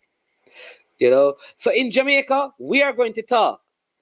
And I know, and I think sometimes in Trinidad, listen, I can live my life even if there's no football. So they don't speak up. And I Yeah. think they don't speak up for the voiceless. They don't speak up for the people in Tobago who really want to play but don't have access to. They don't, because they are okay. They are in Port of Spain, they are okay. Wherever they are okay. So you know what? Let things be. And we need more voices from Trinidad talking about these things. Absolutely. You know, In other words, let us stay in touch. let us stay in touch, definitely. All the best to you and your listeners, your viewers. Yeah, thank you so much. And let others know about it. Andre said that Trinidad and Tobago, they are Irie. Right. Yeah, I will spread the word. I have your link to your show. I'll spread it among people. definitely. Thank you so much, Mr. All the best. Luke Loy. Yeah, man. All the best to you as well. Thanks. You take care. Wonderful. Yeah. People, what an enlightening conversation, man. There's so much to dissect, to evaluate, to estimate. So much. So much. Like I said, instead of picking a side, let us think about what is the better way. Let the election go and listen. We must challenge people to change. And what is that change, people? Until people like you, until people like Manningsman really get involved to the point where we have votes and we are being voted for, a lot of these things won't change. I started out by saying, if you want to get through to the show, you have to get through on the WhatsApp line. If you're listening and you want to get through, just dial through WhatsApp. Here is the truth, people. I said it before. One of my pet peeve with Jamaican male, whether they're in Jamaica or not, is that they like to chat about problems and like to create problems. Very few are problem solvers. I believe, listen, when I listen to many of you talk on this platform, collectively, our voices and the kind of information we share is powerful enough to change.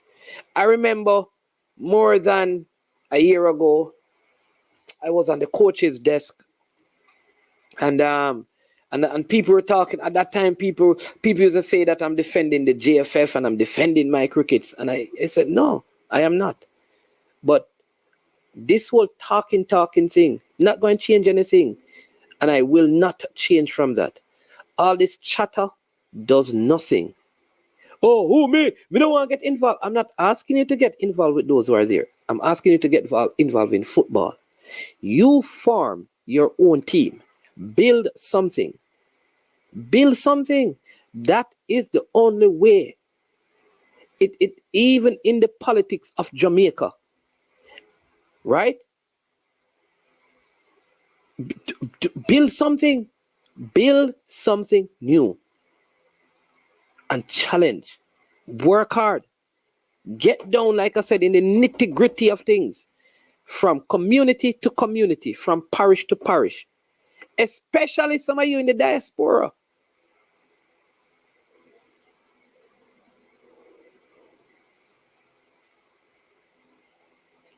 Start something, start some funding where you can start. Like, you know what, Captain, people, let me give you a wisdom. Captain Horace Burrell, one of his most, the late Captain Horace Burrell, you know what was one of the, probably the things that affected him the most when he lost his election to Creston Boxing?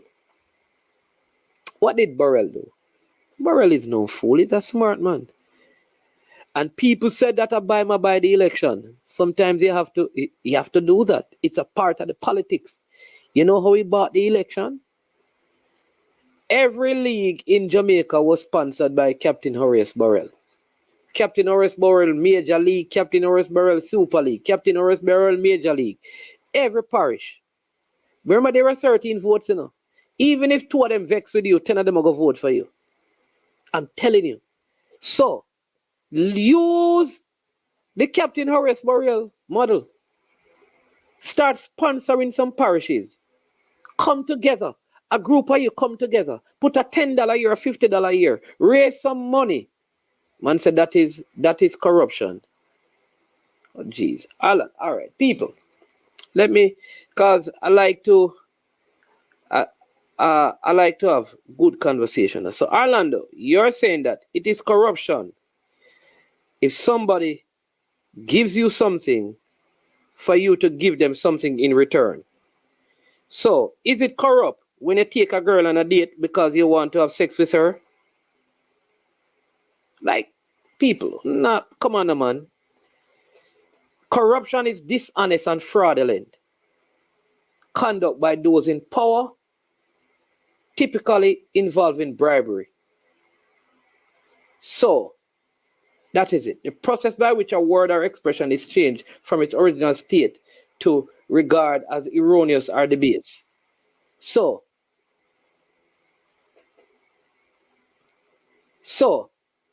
let me ask you again. All right? Let me ask you again.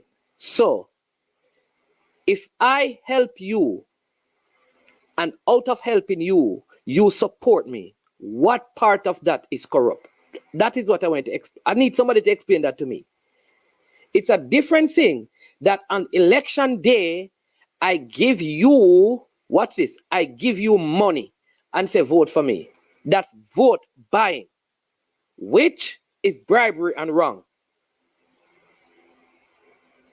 So, if an election is coming up in 4 years, and you, Orlando, and people say, listen, we are going to sponsor the Manchester Major League because we want to be, we want a football guru to be the president of the Manchester FA.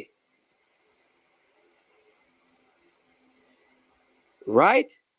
And because you sponsor the league for 4 years, the people said, man, we are so grateful because we had no sponsor until the Orlando Brown Football Association came in and sponsored us to the tune of $1 million for 4 years. We are going to vote for him. What part of that is corruption?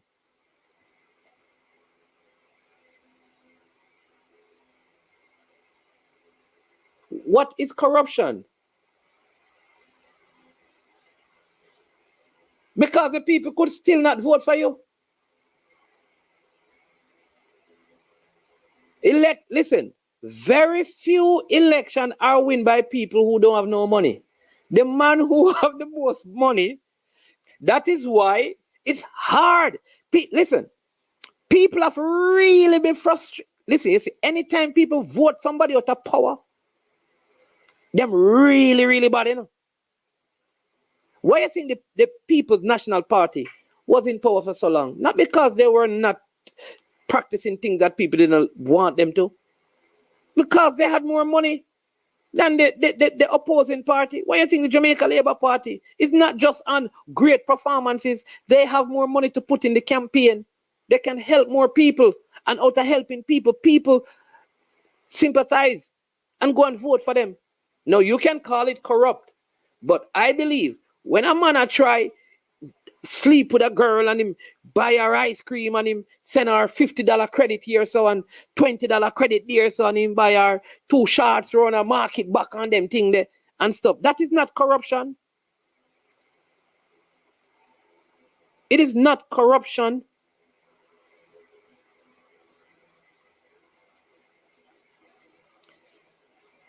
So we have to be very, very, very. We have to challenge ourselves to listen. People, don't just throw out words. Don't just throw out words. Oh, that is corruption. That is corruption. Don't just throw out words. Analyze, break down, and listen to things. Listen to things, right?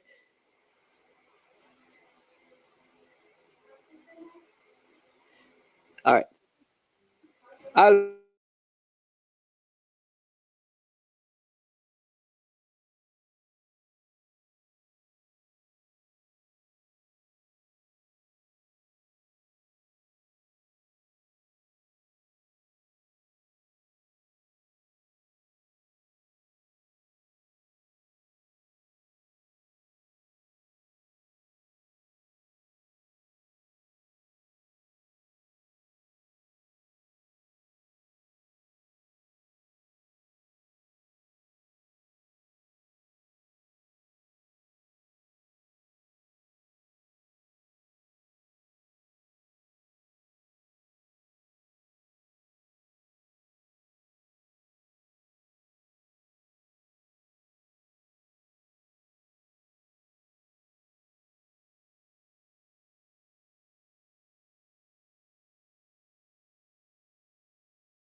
Yes, sir.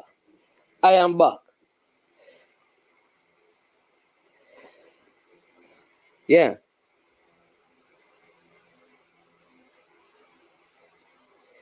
All right. Now this one. Yeah, is the manifesto out?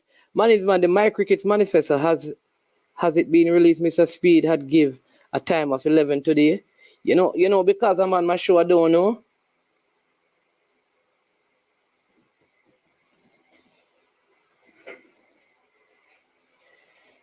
No. All right. So listen, people, again. Oh, jeez. All right.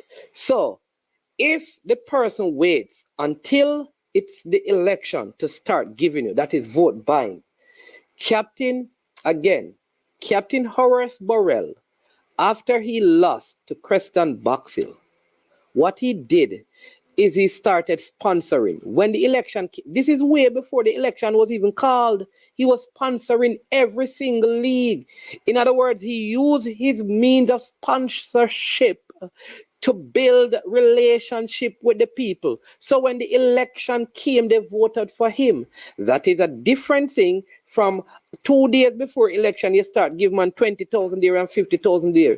Those things are actually in law that can be reported. Nobody can say to you, you cannot sponsor this parish because you want to win the election. Nobody, so this election is, listen, people, this election ends. Here is what you're telling me. This election ends on Sunday. A group of us, we call it the YouTuber football party, decide that, okay, beginning next month, we are going to raise funds and sponsor leagues across Jamaica. Because 4 years from now, we want to represent the people of Jamaica, right? So we're going to sponsor every league in every parish from now until the next election. That you're saying that is corruption?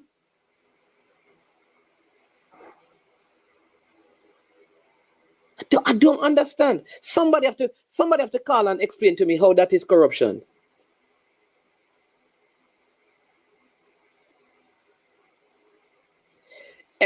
All right. So anybody who wants to represent political office should not do anything for the people. Me not understand. So the doctor who sets up an office and treats people and say, listen, I know you can't pay, come and check me. And 8 years after that, people said, listen, we want to vote for him. The doctor is corrupt. What is corruption in that context? Me really need, I am lost. I am so lost. I am so lost. So somebody need to help me.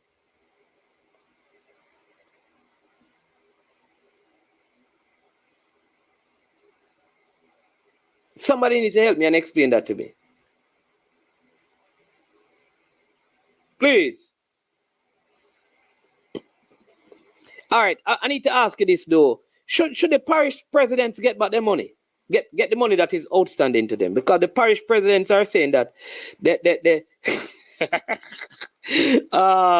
FIFA money that they were supposed to get, they have not received it. And Mr. Speed was on IRFM, and he was saying that some of that money was used.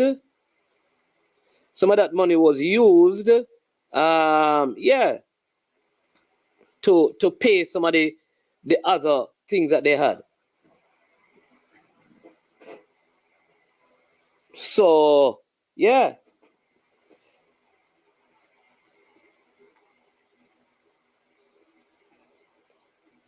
So, who should be paid first? Parish presidents or players? What a question. I would love to ask a parish president that.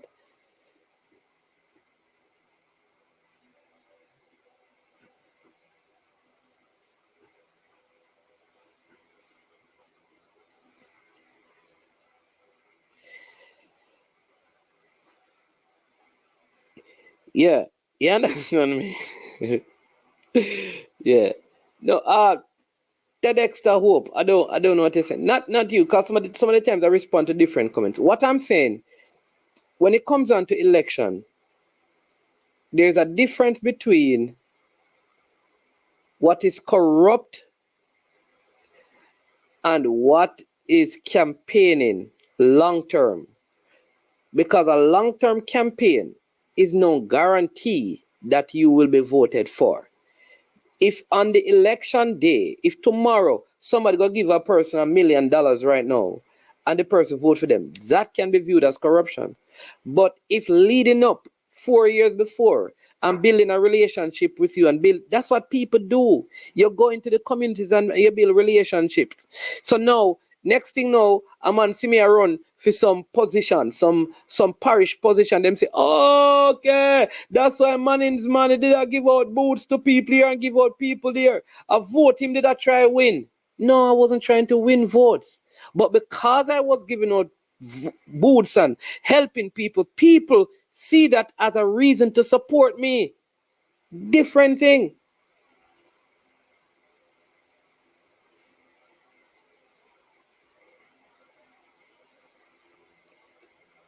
And hey, Jason Gona, you just lick them for 6. Because many of these said leagues were still sponsored by Captain Burrell after the election. Thank you, sir. I am glad that was raised. So even after he won, he's kept on sponsoring some of them.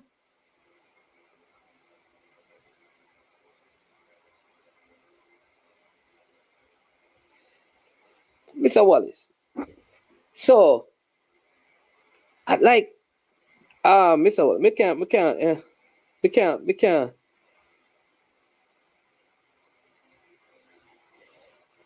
No, sir. Stephen James, the parish presidents did not use their own money to build parish. I didn't say that. All right, people, you see when I'm saying something, I said exactly what I'm saying. So you should not have to ask me what I am saying, because I said what I am saying.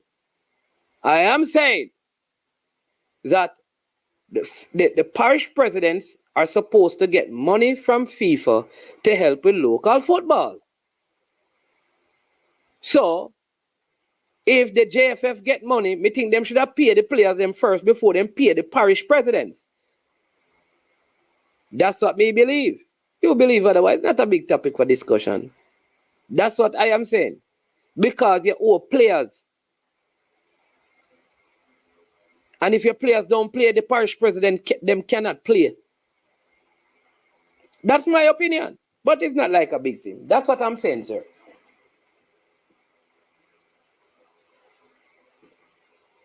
Okay, people. So all right. So here's the thing. Everybody who has ever helped, like everybody is corrupt in the world, you know.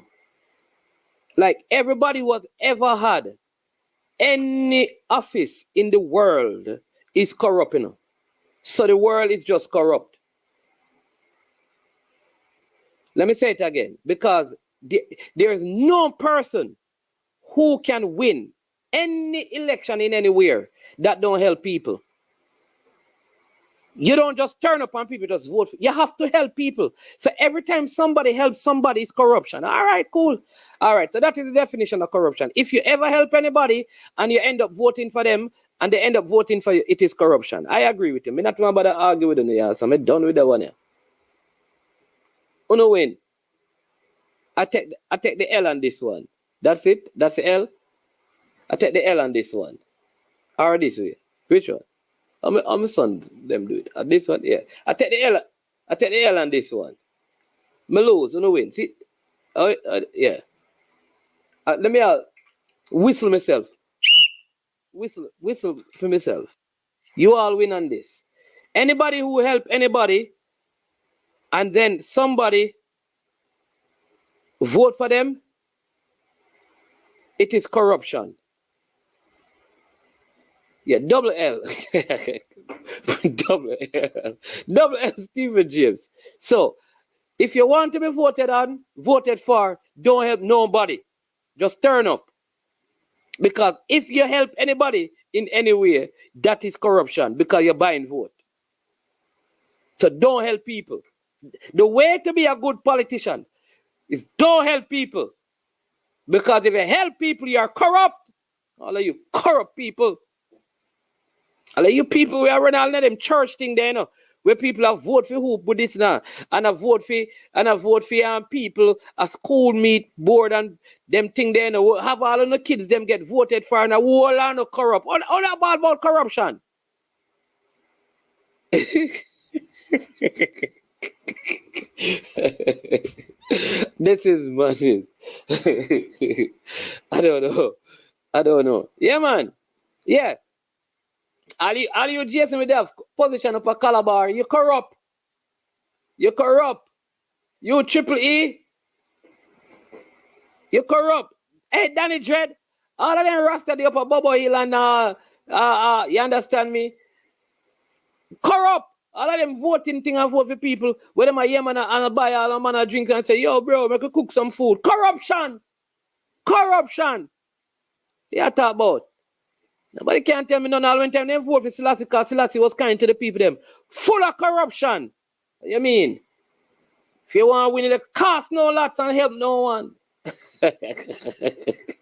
Yo, I don't understand this. People, not because somebody helps somebody and the person vote for them, it's corruption. It is not. And it is not bribery.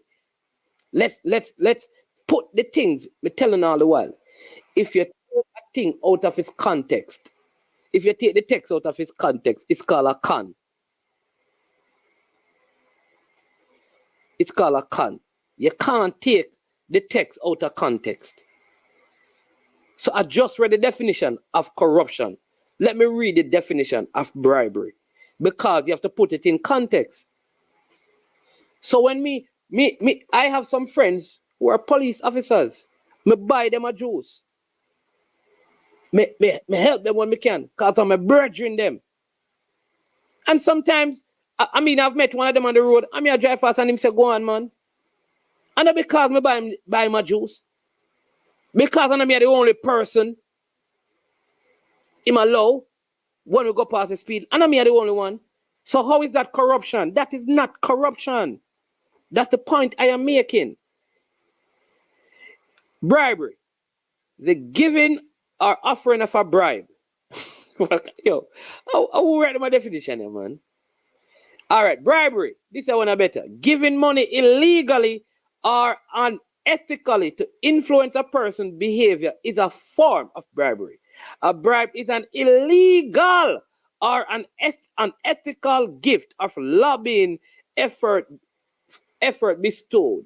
Right? See that? Better definition. So, is it illegal to help somebody? And me said poor time him corrupt too, you know. Yeah. Well, if I corrupt people, I'll Gunners boss corrupt too. Because that's how I can't call today. Gunners boss him corrupt. Let me see if I can. Oh, the phone line now work. Hold on, let me set up the phone line. Gunners boss, you corrupt. Because people vote for you if you call at the year of KLAS FM 89. You're full of corruption.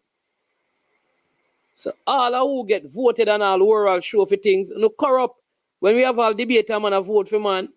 Corruption. Gonna land it. Madness. This one says, the caller. Okay, the caller. Let me take this call. People are soon run leave here now. I'll ball a card call. Never see that. Let's take this call. This one says, you're different, man. A lot of people remind him about it. Hey, you know what? We have a friend. And we feel bad too, you know. Because me and say, yo. The man said, no. You know me stay already. And some time ago, me tell him if you stop the speeding. And yeah, and he give me a ticket still.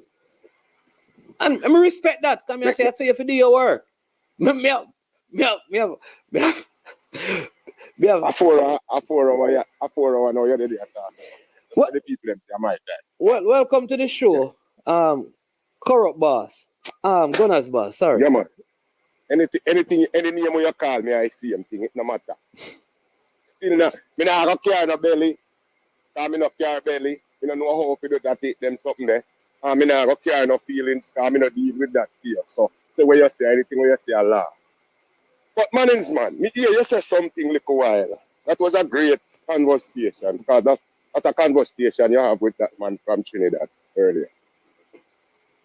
And it was very enlightening. Moving right along. You said something like a while away. They have to call you some investigation. And you said the question is, should the parish presidents get paid first or should the players get paid? Not paid. Yeah. Not paid. Not paid. What you said? So what happened is that, like normally, when FIFA give money, some of that money goes to the parish associations that they are supposed to use to, some of them use it to help with them own operation, like the administrative stuff, and help with administrating things in the parish football, which include if they probably have like an under 12 team and stuff like that. All right. So that's what the money is. So it's not like it is their salary. It is to the association itself for its general upkeep and operation. So what they are saying is that they were supposed to get 1.7 million. What Speed is saying is that they have the money was used up during the time of the pandemic because they had so much debt and everything. So the parish presidents did not get the money. The parish presidents are saying that they need their money. But I am saying, if I have a choice between the players who are owed monies for years and the parish presidents who are supposed to get their money, I would give the players the money first. That's me. Your time.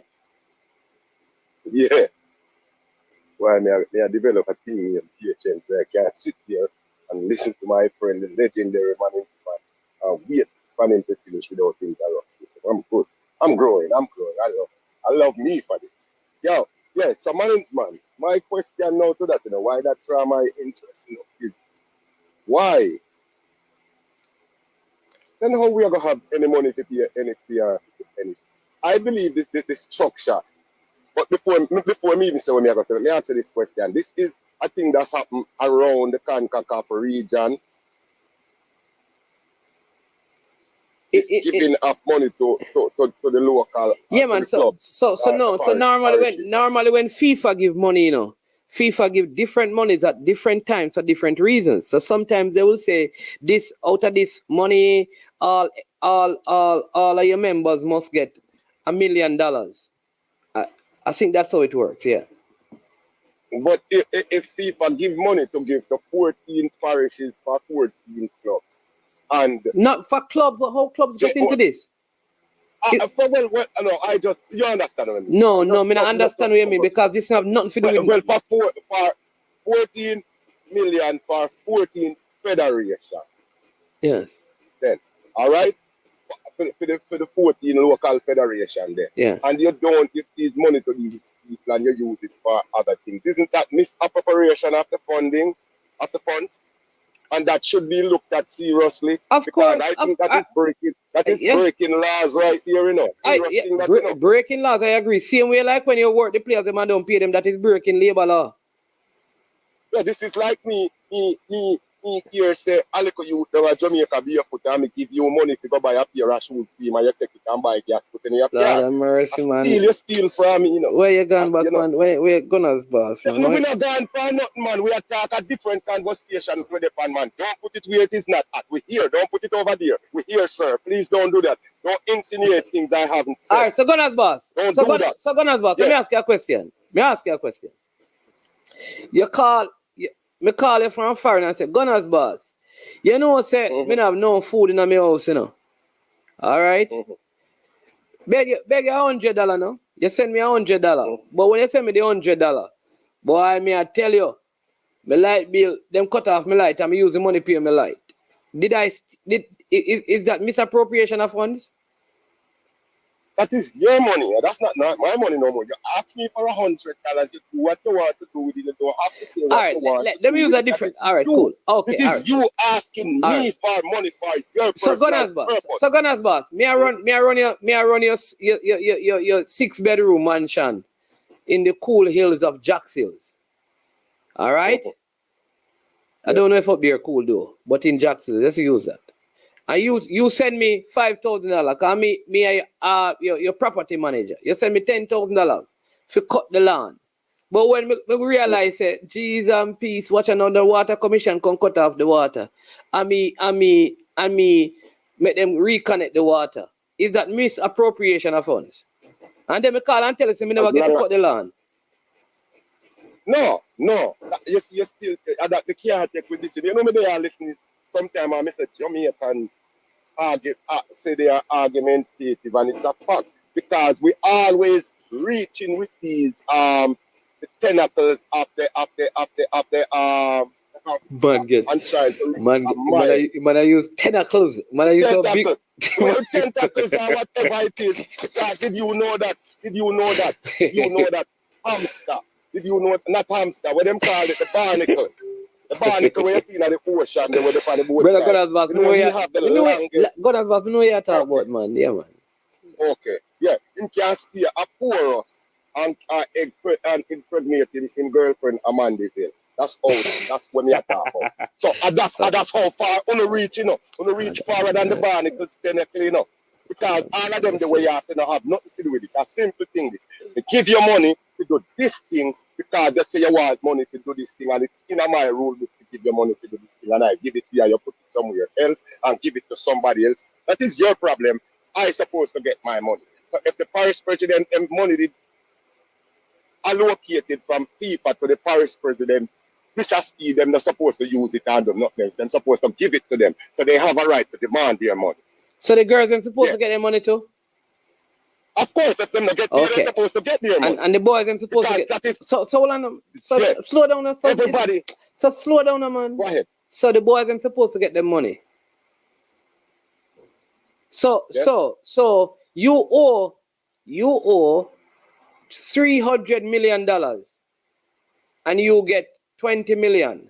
You owe the boys them 20. And you owe the parish president 20. Who you going to pay? Because that is the scenario. Who you going to pay? Question I ask questions now. Why do I owe these people if I am getting money?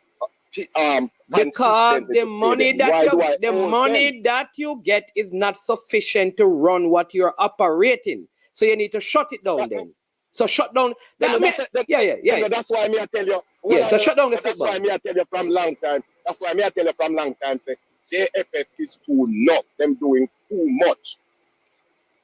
That's what me think. They're doing too much because you can't do so much with limited resources. So you keep a book. That means them not keep a book. Them not do no accounts over there. You can just get money and do everything willy-nilly and free will. And as I see it, because if my budget is million, and I am only bringing in 50. If I cannot find a way to get the other 5 million to make everybody happy or at least comfortable, I have to cut something. Okay, so I agree. Whether you go cut staff or cut something. Yes, so I agree with you. Just play only senior national football, cut everything else, because that is the only thing them can afford. Argument done. Play what you can. Yeah. Only a senior main team. So cut out every other football in Jamaica. But that me are telling us about Jamaica. You know, act like the JFF. You know, act like the JFF has spent big money for Jamaican national football, senior football team. Those people all over the world are play football until when we call them up for some break to come do one like a too much here and there. So that is irrelevant. That is your opinion. That is your opinion.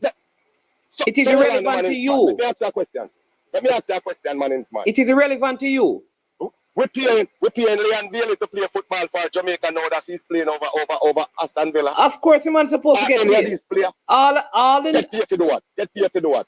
Oh, you mean? What you mean to get paid for do what? No, I'm club supposed to pay him. When you represent, we know when you come and you play 5 matches, you're supposed to have your match money where you get. So that means to say everything is being done backwards. What are you talking about? So Gunners, boss. Sometimes you say you learn patience, but you need to learn listening. So you believe that players should play and don't get paid? Why? You said that. I did not say that. But that you just said that he's not supposed to get paid when he play for your national team. No. What did you say? What did you say? I am saying if the national team is today me at that right now, Premier League players, they and barely play for Aston Villa, and the other players them play for other teams. They get it. They getting paid from the JFF presently today? Anytime them. Well, we don't have. No, listen, me say no, Gunners boss. When a player play for the senior team, male or female, they are supposed to be paid a match fee. What are you talking about? That's international standard. I'm telling you right now. Sometimes you kind of touches in a man. No, you're not listening up. Because you argue with what me say, you don't understand what me say. Me not argue with you. Exactly that me say. I ask you if Leon Bailey getting play for the JFF when he's not playing football for Jamaica. That they ask if him get paid when he's not playing. Yes. No. Yes. Hold on. Gunners boss. If he's not playing, listen, Gunners boss. The players are paid when they play a game. It's called a match. People in the comment tell man say that exactly when me see him now listen, when me say that me now listen. Because that's what me ask you. Me ask you if today when Leon is not playing for Jamaica, where we don't have no fixtures, we don't have nothing, if they getting money and you say yes. No, it can't work. So. No, Gunners boss. When he's not playing for Jamaica, him don't Gunners boss. When you don't play, then you never listen. man. Then that's why it comes back. You have to listen me. No, but Gunners boss, I said match fee. So if you don't play no match, how you get the fee? You know that me ask you the question and you're not listening and tell me other things because that's why me say that means to say then right now we're not supposed to have no money JFF football players because they play and daily and the men come to Jamaica and play 5 games. They get paid per diem and match fee and whatever for those 5 No, games. Gunners boss, they don't get paid. Why you think the girls FIFA had to send money to pay the girls? Because the JFF don't have the money. How you gonna pay them if you don't have the money? When JFF, when Jamaica go and play the game against Grenada and then go and play Haiti, where are they getting the money from to pay Leon Bailey and those people? Where they gonna get it from? Where? So FIFA not give them the money, no? That's what I say. What? FIFA not give them the money. Give them money for go do what? FIFA not pay them for pay the players to go play a match like that, Gunners boss. You have to find money for pay them. So when, all right, Gunners boss. What FIFA does is that, right? There are specific times when FIFA will give monies to their MAs. The MAs are member associations. So say every 3 months, FIFA will give like $200,000. All right.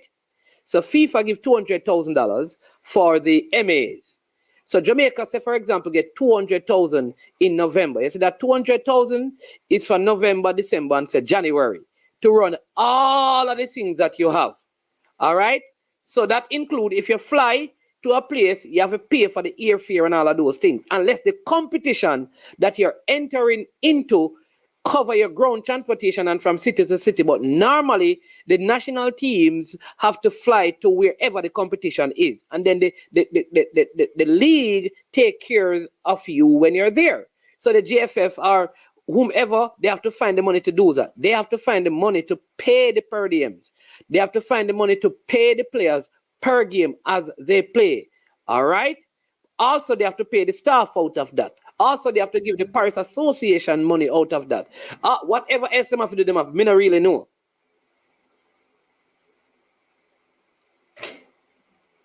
Well, my thing is with the Parish Association, if you are going to build football, well, again, you can't, I don't see.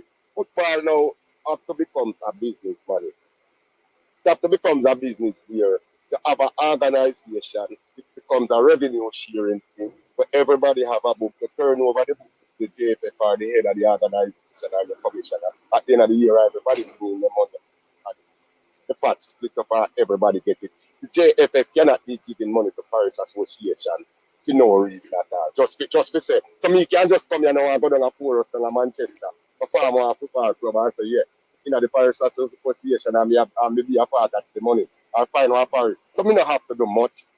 That is why the people that were up there and run the election now never have to do nothing because it never proved to say you have to do nothing. You have to just form a group. It's coming like a Ponzi scheme. This is a scam. Anybody can do that. So hold on there. Travis, pick up yourself, the general from down a West. Where you just build one team down a Sterling.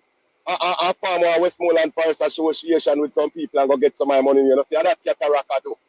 For them find out says a scam and it's easy to win, so them a win this scam.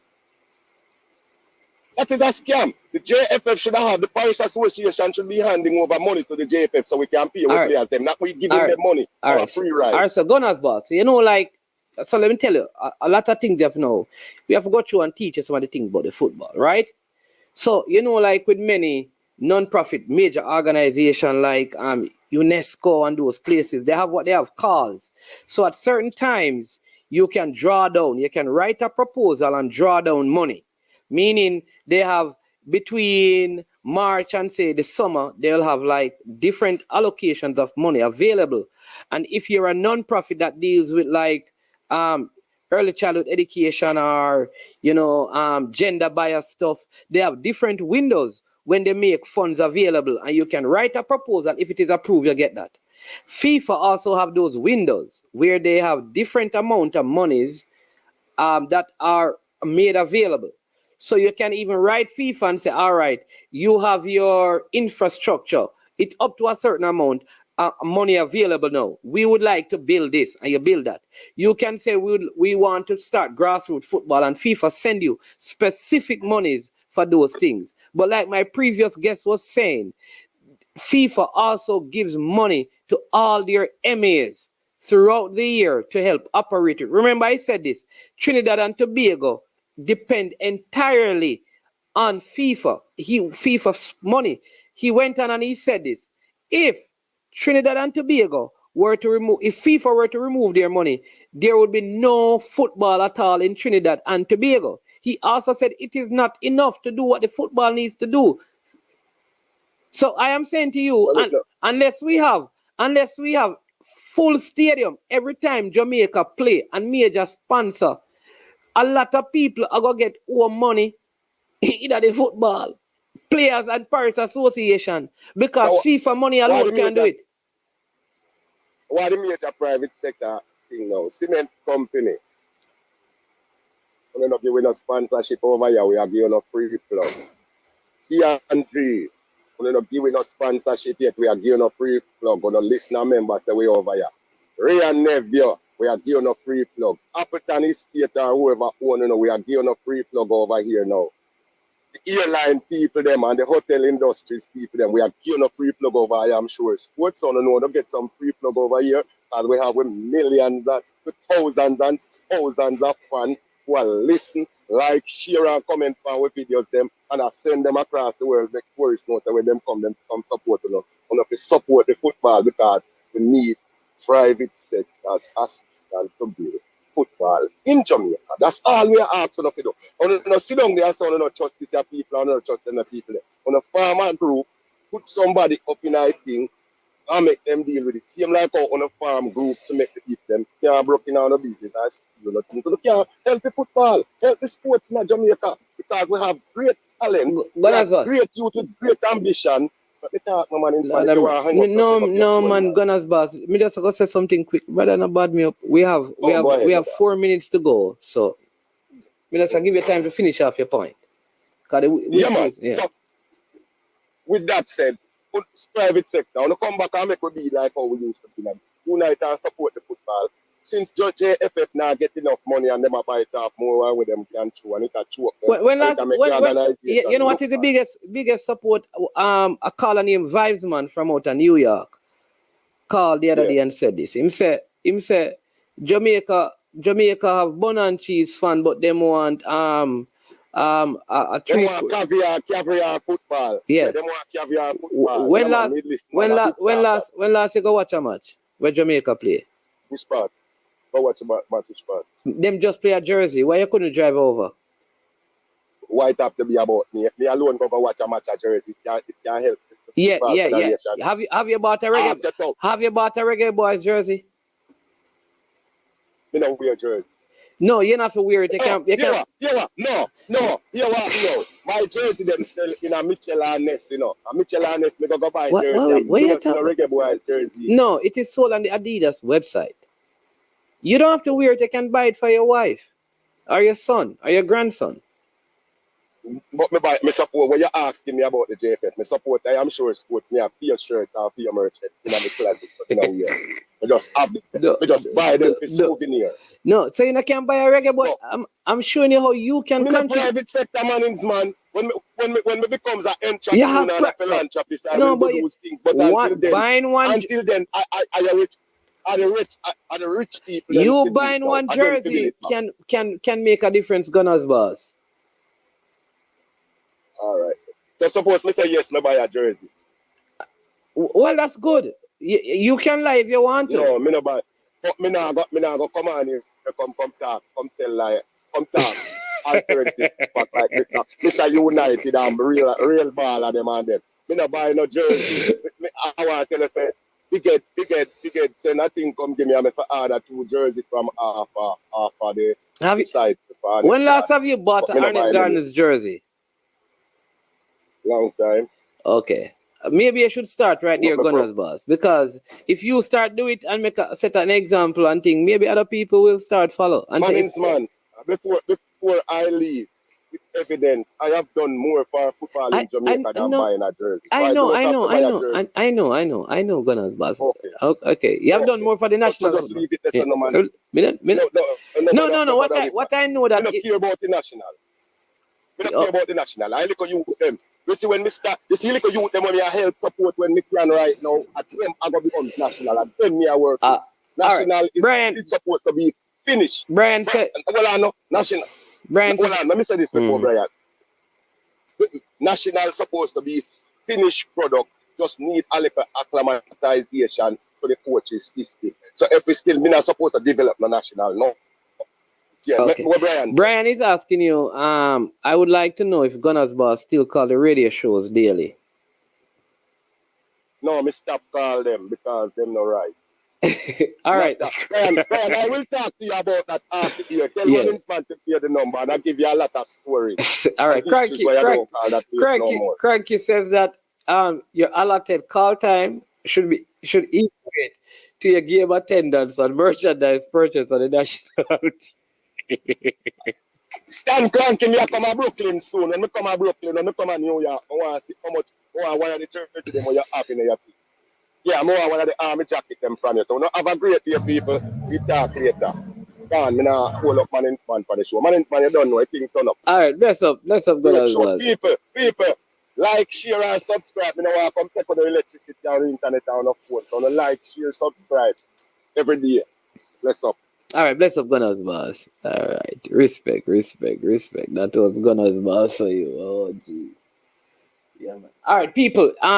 For we still are doing great work. So let me just close out with this. We still have a next big thing going. You understand me? In this month, more camps going on. U17, see the people, you know, so we still are working at the diaspora right now. Understand me? Still a connect you, no matter what them are saying. If you're born 2008, 2009, see the date there? See the date, the paper, see the date there? Hosted by Springs Soccer Club, U17 coach. Freddie Butler working the thing, the North American camp. Who don't like it? You don't know. 1301 Coral Spring Drive, Coral Spring, Florida, Cypress Park. You understand me? 08 and 09 players. This is it. Turn out. See the email down there? Contact it. No matter why now we keep doing it, you know, people. We now make the fight and the battle stop us from doing the right thing. You understand me? Now make the haters think we have a caller. Oh, geez. Caller, where you going, you know? Last call, the great Danny Dread trying to get in. So, yeah, if you have sons and stuff, let them sign up, people. Let them sign up. Let them sign up. Yeah. Let them sign up. Yes, Danny Dread. Bless up. Yeah, greetings, man and man. Yeah, man. You can just give me the name of your guest, please. Keith Look Loy. Keith Look Loy. Keith Look Loy.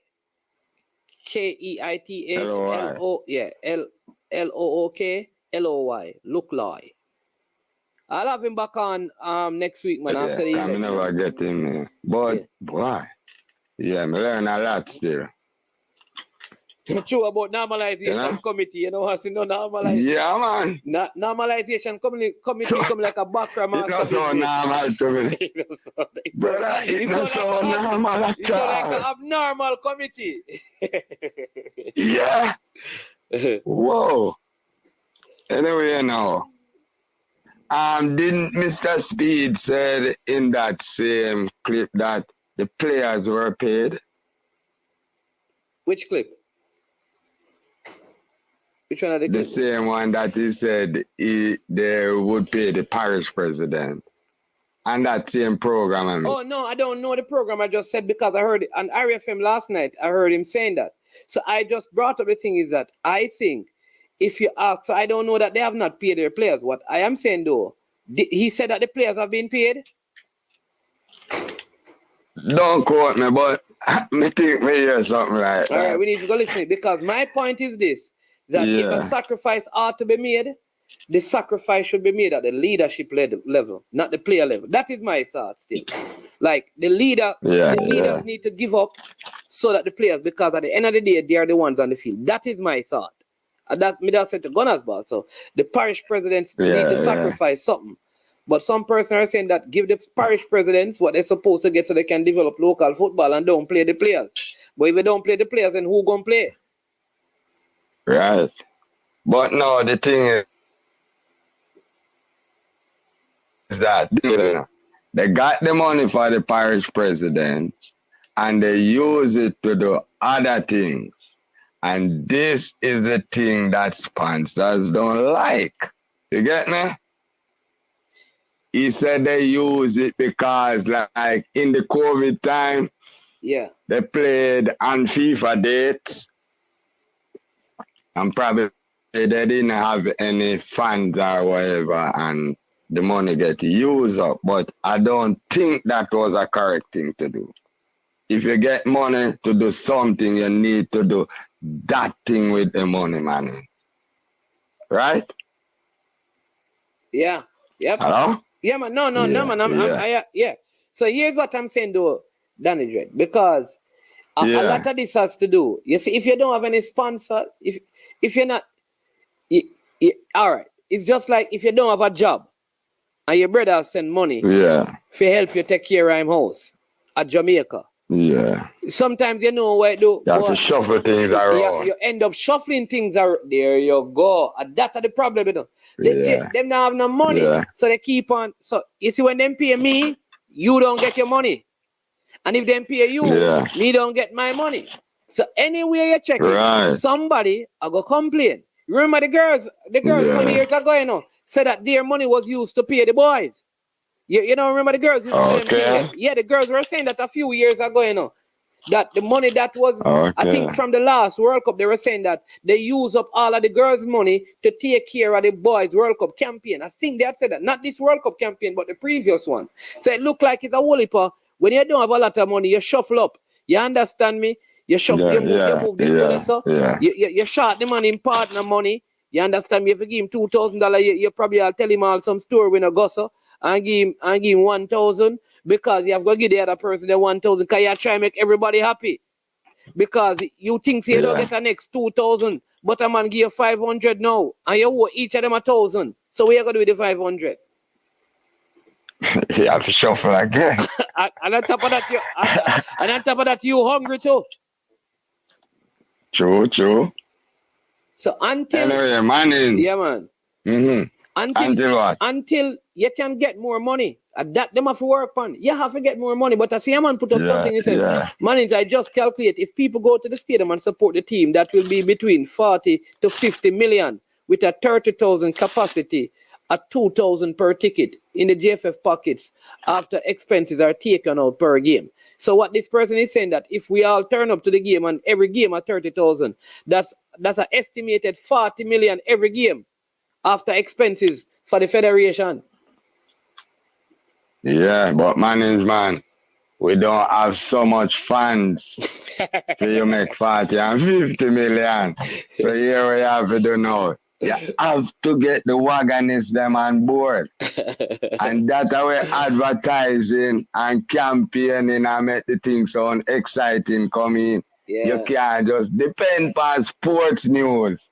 True, tell me, say, boy, Jamaica go play a stadium. You get me? Yeah. You have to hype up the thing, man. Right, marketing. Anyway, my name's man. Yeah. I don't know if you can, if you have time. Come here, say like a show some finish. Anyway, we had something going from day before yesterday, right? Yeah. And you said, anyway, I noticed when, say, you want to go to a still, you know. Yeah, you know why? I really know. Come and say something. You flip it, you bend it, you twist it, but you never break it. Yeah? What? Remind me. When me tell you that we have more raw talent than Japan and Korea. Yeah. You say me have nothing for go, alright? You have no and then to you prove think, that. and wait now? Yeah. And then man take me thing and put to France and you put it to Haiti.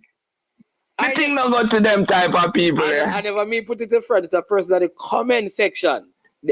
Those comments. Yeah, but you put it to Haiti. Because you put it to Haiti. You know, so I take to somebody said in the comment section still say even Haiti. I'm say, yeah man, even Haiti have more than us. But go ahead still and make a point. No man. You still believe? Me think. Right, here's what you need to do. Wait, I'm gonna show you something now. Because you say me not have no data. So me present me thing and then you come on and learn to, Yeah. Alright.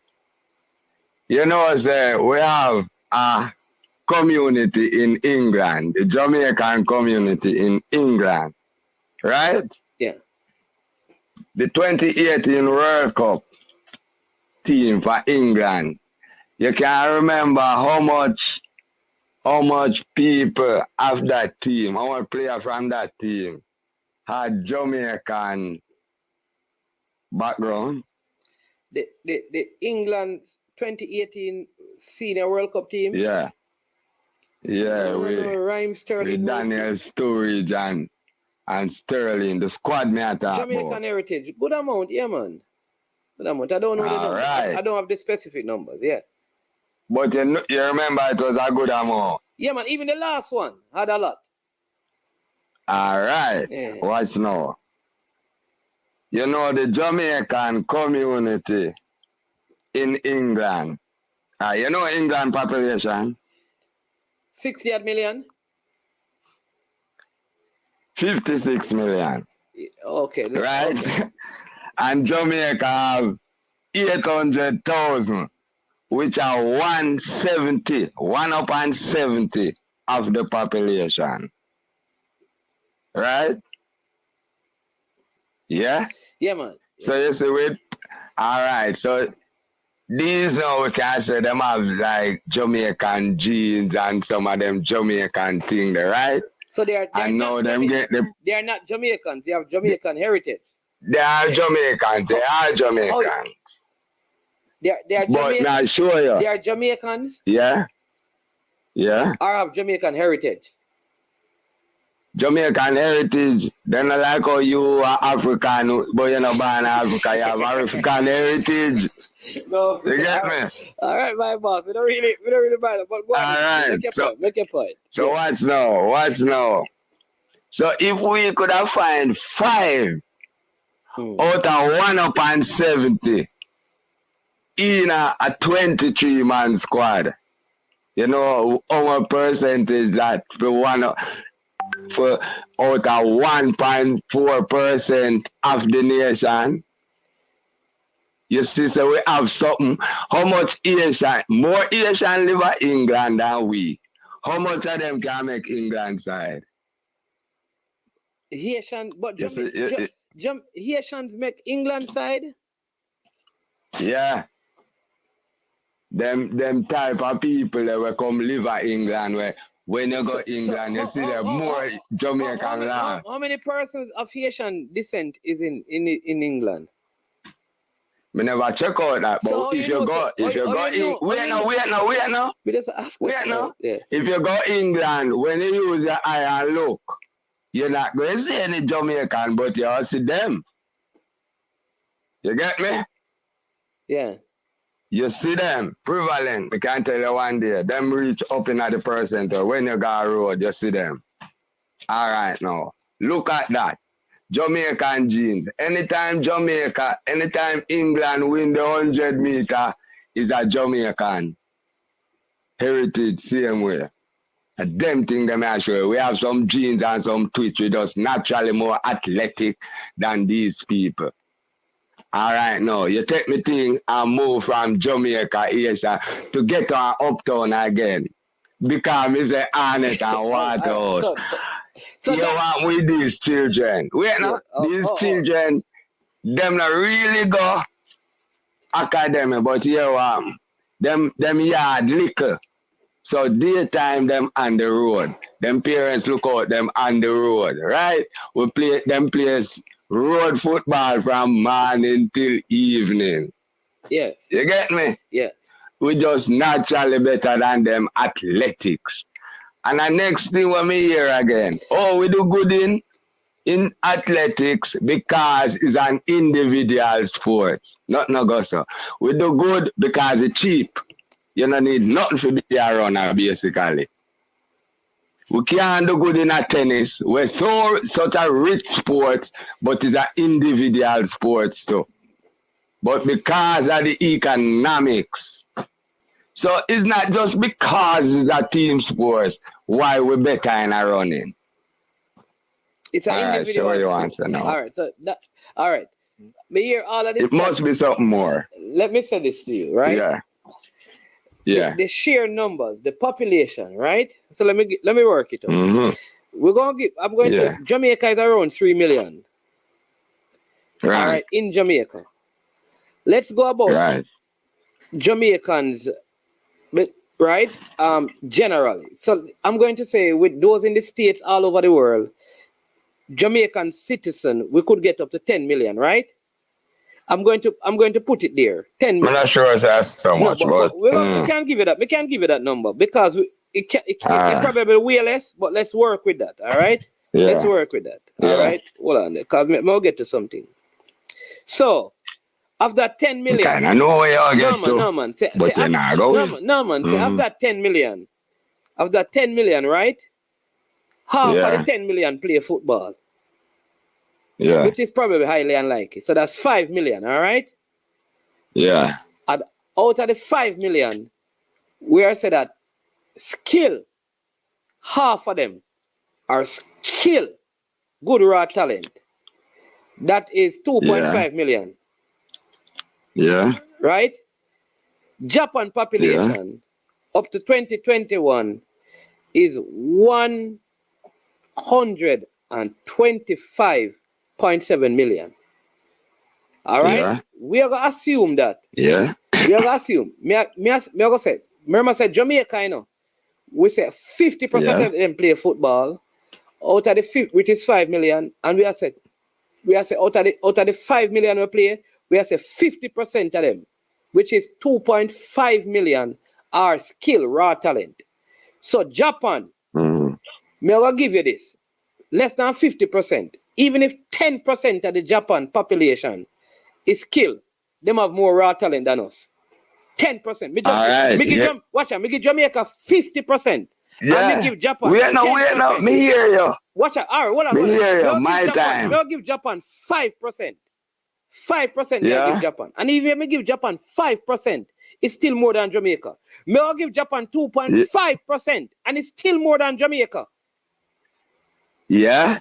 But listen now. You could have give them, I bet I give them 0.00 something, cause them wanna go far between for them find one. But hear this now. In compare, wait now. Brother, them now have the genes that we have, so them all come far apart. Hear what me I say now. You have put all nation equal in a sports. Don't do that. Hear me, it's not your time now, my time.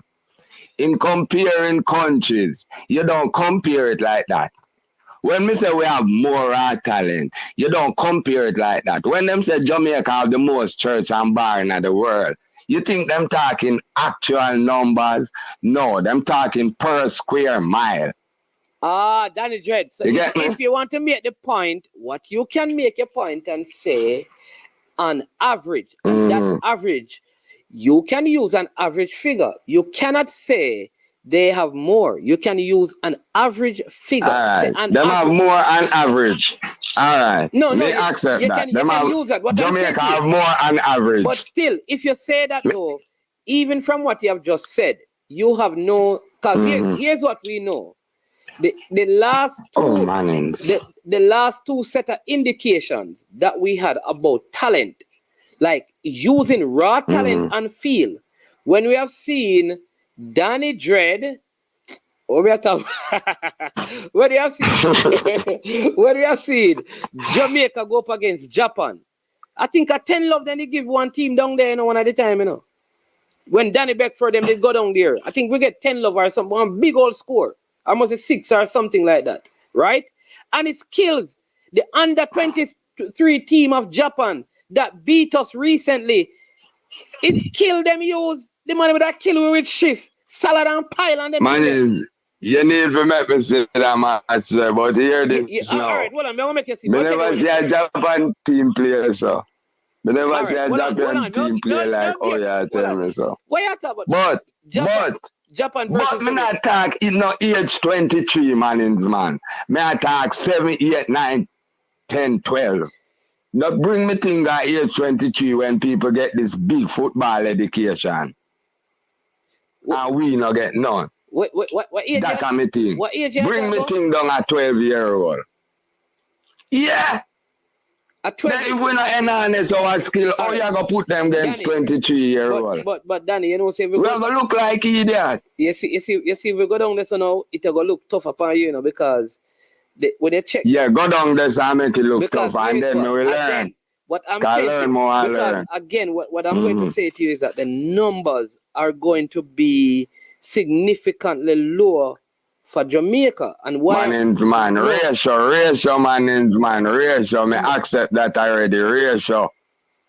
Man, why we have more sprinter than Japan? Them now have them genes there. That me I tell you. Think about what me say. All right, me now hold up the show. Danny Dread, Jamaica don't have more sprinters than Japan. Jamaica don't have more sprinters than Japan, Danny Dread. Japan have a sprinter, them fast still. No, but them need ergos in front of them. What I'm saying to you, Danny Dread, they have more sprinters. Jamaica has faster sprinters. It's two different arguments. They have more, Danny Dread. The people them have 1 point. Listen. How much under 10 seconds them have? Eh? How much under 10 seconds them have? If them not under 10, them not no sprinter yet. No. You have to go on No, that you into can't the say that, sprint because remember, in a big man world. here's what happened. Japan can put together. Otherwise, yeah, wow. Remember, Japan can put together a relay teams, Yeah. right? That go Yeah. that go into the Olympics because they have sprinters. No, Me tell you that. Jamaica. What is Jamaica? Watch now. No, Jamaica Watch now, has man. faster athletes. Stick up in. Not just our Japan. But them go practice button change. Practice. Them pay them for practice. And them use button change. No, Danny Dread. You know, say it's me, you, before the game, and Cranky, practice button change from now until, 2030? We still can't run as fast as the Japan team. Cause me and you now have no sprinting ability. But make we go for some little sprinter, Jamaican sprinter. That is the point. Make we go for Jamaican sprinter. Why Jamaica women? You know why Jamaica women don't have the world record for the 4x1? You know why? Why? Because we don't practice button change. That is why we don't have the women 4x1 world record. No, man, we can agree we with don't that. Practice button change. We can't pay people to do these things. All right. So, Danny that is the only reason why. No other reason. No, Danny J, what I'm saying to you, I hear your argument, but what I'm saying to you, population size. But my argument good. You're not the only hear it. If you think about it. No, all I'm saying to you is this, right? The fact that a nation, Japan, is all 83, it's 24, 50, 40 times. 40. Management accept that already. That's why I say on average. Japan is 43 times in terms of population in Japan. Population to Jamaica, yeah. Therefore, in terms of numbers, they will have more numbers. In other words, they're going to have more. They may have, for example, we could say, you know that Japan has more teachers than Jamaica. Trying to sprint. But they want more sprinters. No, man, they have more sprinters. They will have more sprinters. Trying to sprint. Danny Dread, how many sprinters? Trying to sprint. Can't reach 10 seconds. Oh, so you're saying that sprinters are only those who can reach 10 seconds? Sprinter go under 10, man. Yeah, sprinter go under 10. All right. Anyway, my thing is not actual numbers. Just like the church. My thing is an average. Okay, football guru and challenge him. Said those American baseball players have better baseball genes. My thing is not to America, and I don't know nothing about American baseball. My thing is to run at them Chinese people, them little short people, brother. My thing is not to America, not to Haiti, not to France. All right, boss. All right. Pick my people, them. All right. Yeah, man. Best up Danny Dread. All right. Anna. Big up the family, yeah? Yeah, man. All right, cool. Yeah. That's Danny Dread. Don't ask him about nothing about no American no baseball. yeah, people. But in short, sheer numbers, I tell you how I feel about it. But big up Danny Dread. Listen, people, we're gonna try. I don't like to promise and don't deliver. So we're gonna try and reach back on the show. God have mercy. We have an ex-caller calling in. What are they with? Caller, welcome to the show. I was just about to close and say you have limited time, What's going on? Good afternoon. Hey, good evening. Me just I catch your last part of the show, cause me just doing it. But what I'm saying is I want to make it quick. You see, I understand why people like Danny Dread will have opinions and they feel as if that Jamaica is the best in the world and we have more talent. But that's simply not true. You know why? That type of thinking is dangerous, mainly because if you believe that you're the best in the world, that will allow you to become comfortable. And if you notice, when it comes to sprinting, Japan is slowly starting to catch up to Jamaica. Back like 10 years ago, they used to be way back, come in third place. Now they're getting closer and closer. What if it gets to a point where Jamaica only have one sub-10 sprinter? Everybody else running 10 and above 10. And the Japanese decide to assemble their 4x1 team and beat Jamaica because they only have one sub-10 man. That type of thinking is dangerous. So it's like, we don't want anybody like Danny Dread to lead anything because then basically I go set us up for failure. Well, when it comes to talent, right, you know, on the male side, you know, Jamaica now have 10 man going under 10 of us. Exactly. Hey, management, exactly. You know, see what I want. We don't even have any more. We don't even have any more creates like Usain Bolt, Asapa Powell. We don't even have sprinters like that anymore. That don't make no sense to me because it's only Civil and the Utonian, the other Utonian Blake. Those are really the consistent one and probably two others. Because even you and Blake have struggled to stay under 10. So. Exactly. That's the point where me I try to prove, you know. Danny Dread is setting us up for failure.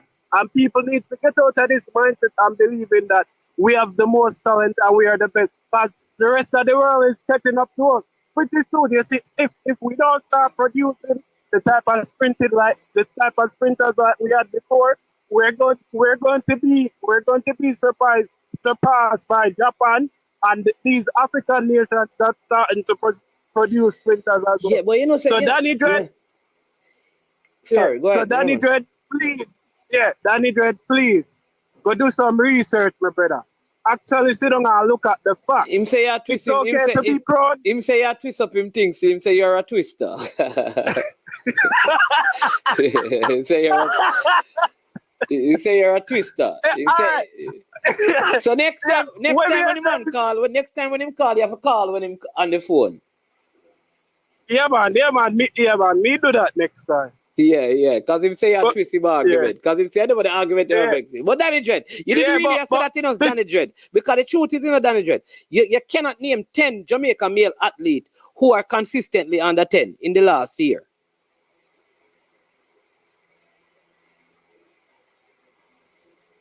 I agree. But yeah, man, I really would appreciate if Danny Dread could do some research and realize that the rest of the world is catching up to us. At this point, the next Olympics, I'm nervous. So Danny Dread, go do your research. Me call back next time. Yeah, all right. Bless up. Cool. Yeah. All right, cool. Yeah. All right, so people, we are going to run now. Cranky don't have a reason to teach me later, you know, you understand me? Even though they're in the comment section. But big up to all of you, you know, we have some errands that we need to run. You understand me? We're not going to get to the better. We big up Danny Dread Pristine and big up Dre, aka Drew Fortis, Jason, Peso, El Gran Hero, you understand me? Football guru, bless up yourself every time. Gunners Boss, Triple E, you understand me? Andre, Rainford, bless up yourself, you know. Yeah, man, DV Group, James Walters, you understand me? S Technique Skip, Mr. Wallace, bless up. Cranky was here. Fireman, up, Gaza, Mark Gaza, Wayne Evans, Tedexter, up. You don't know, Tuffy Rudy, up, you know. What you doing, my boss? You understand me? Anyways, yeah. Yeah, Cranky. The people that say they're looking forward to you. They're looking forward to Cranky later, you know. And I've helped Cranky, you know, because when Cranky to the show them late, you know, he can't wake up a morning time, you know, so enough work with him. When him say 1 hour, when I say Cranky is the hour now, we're leaving. I am management. This has been I Am Sure Sports, and as usually get to this point of the show, we say we are over and we are out of here.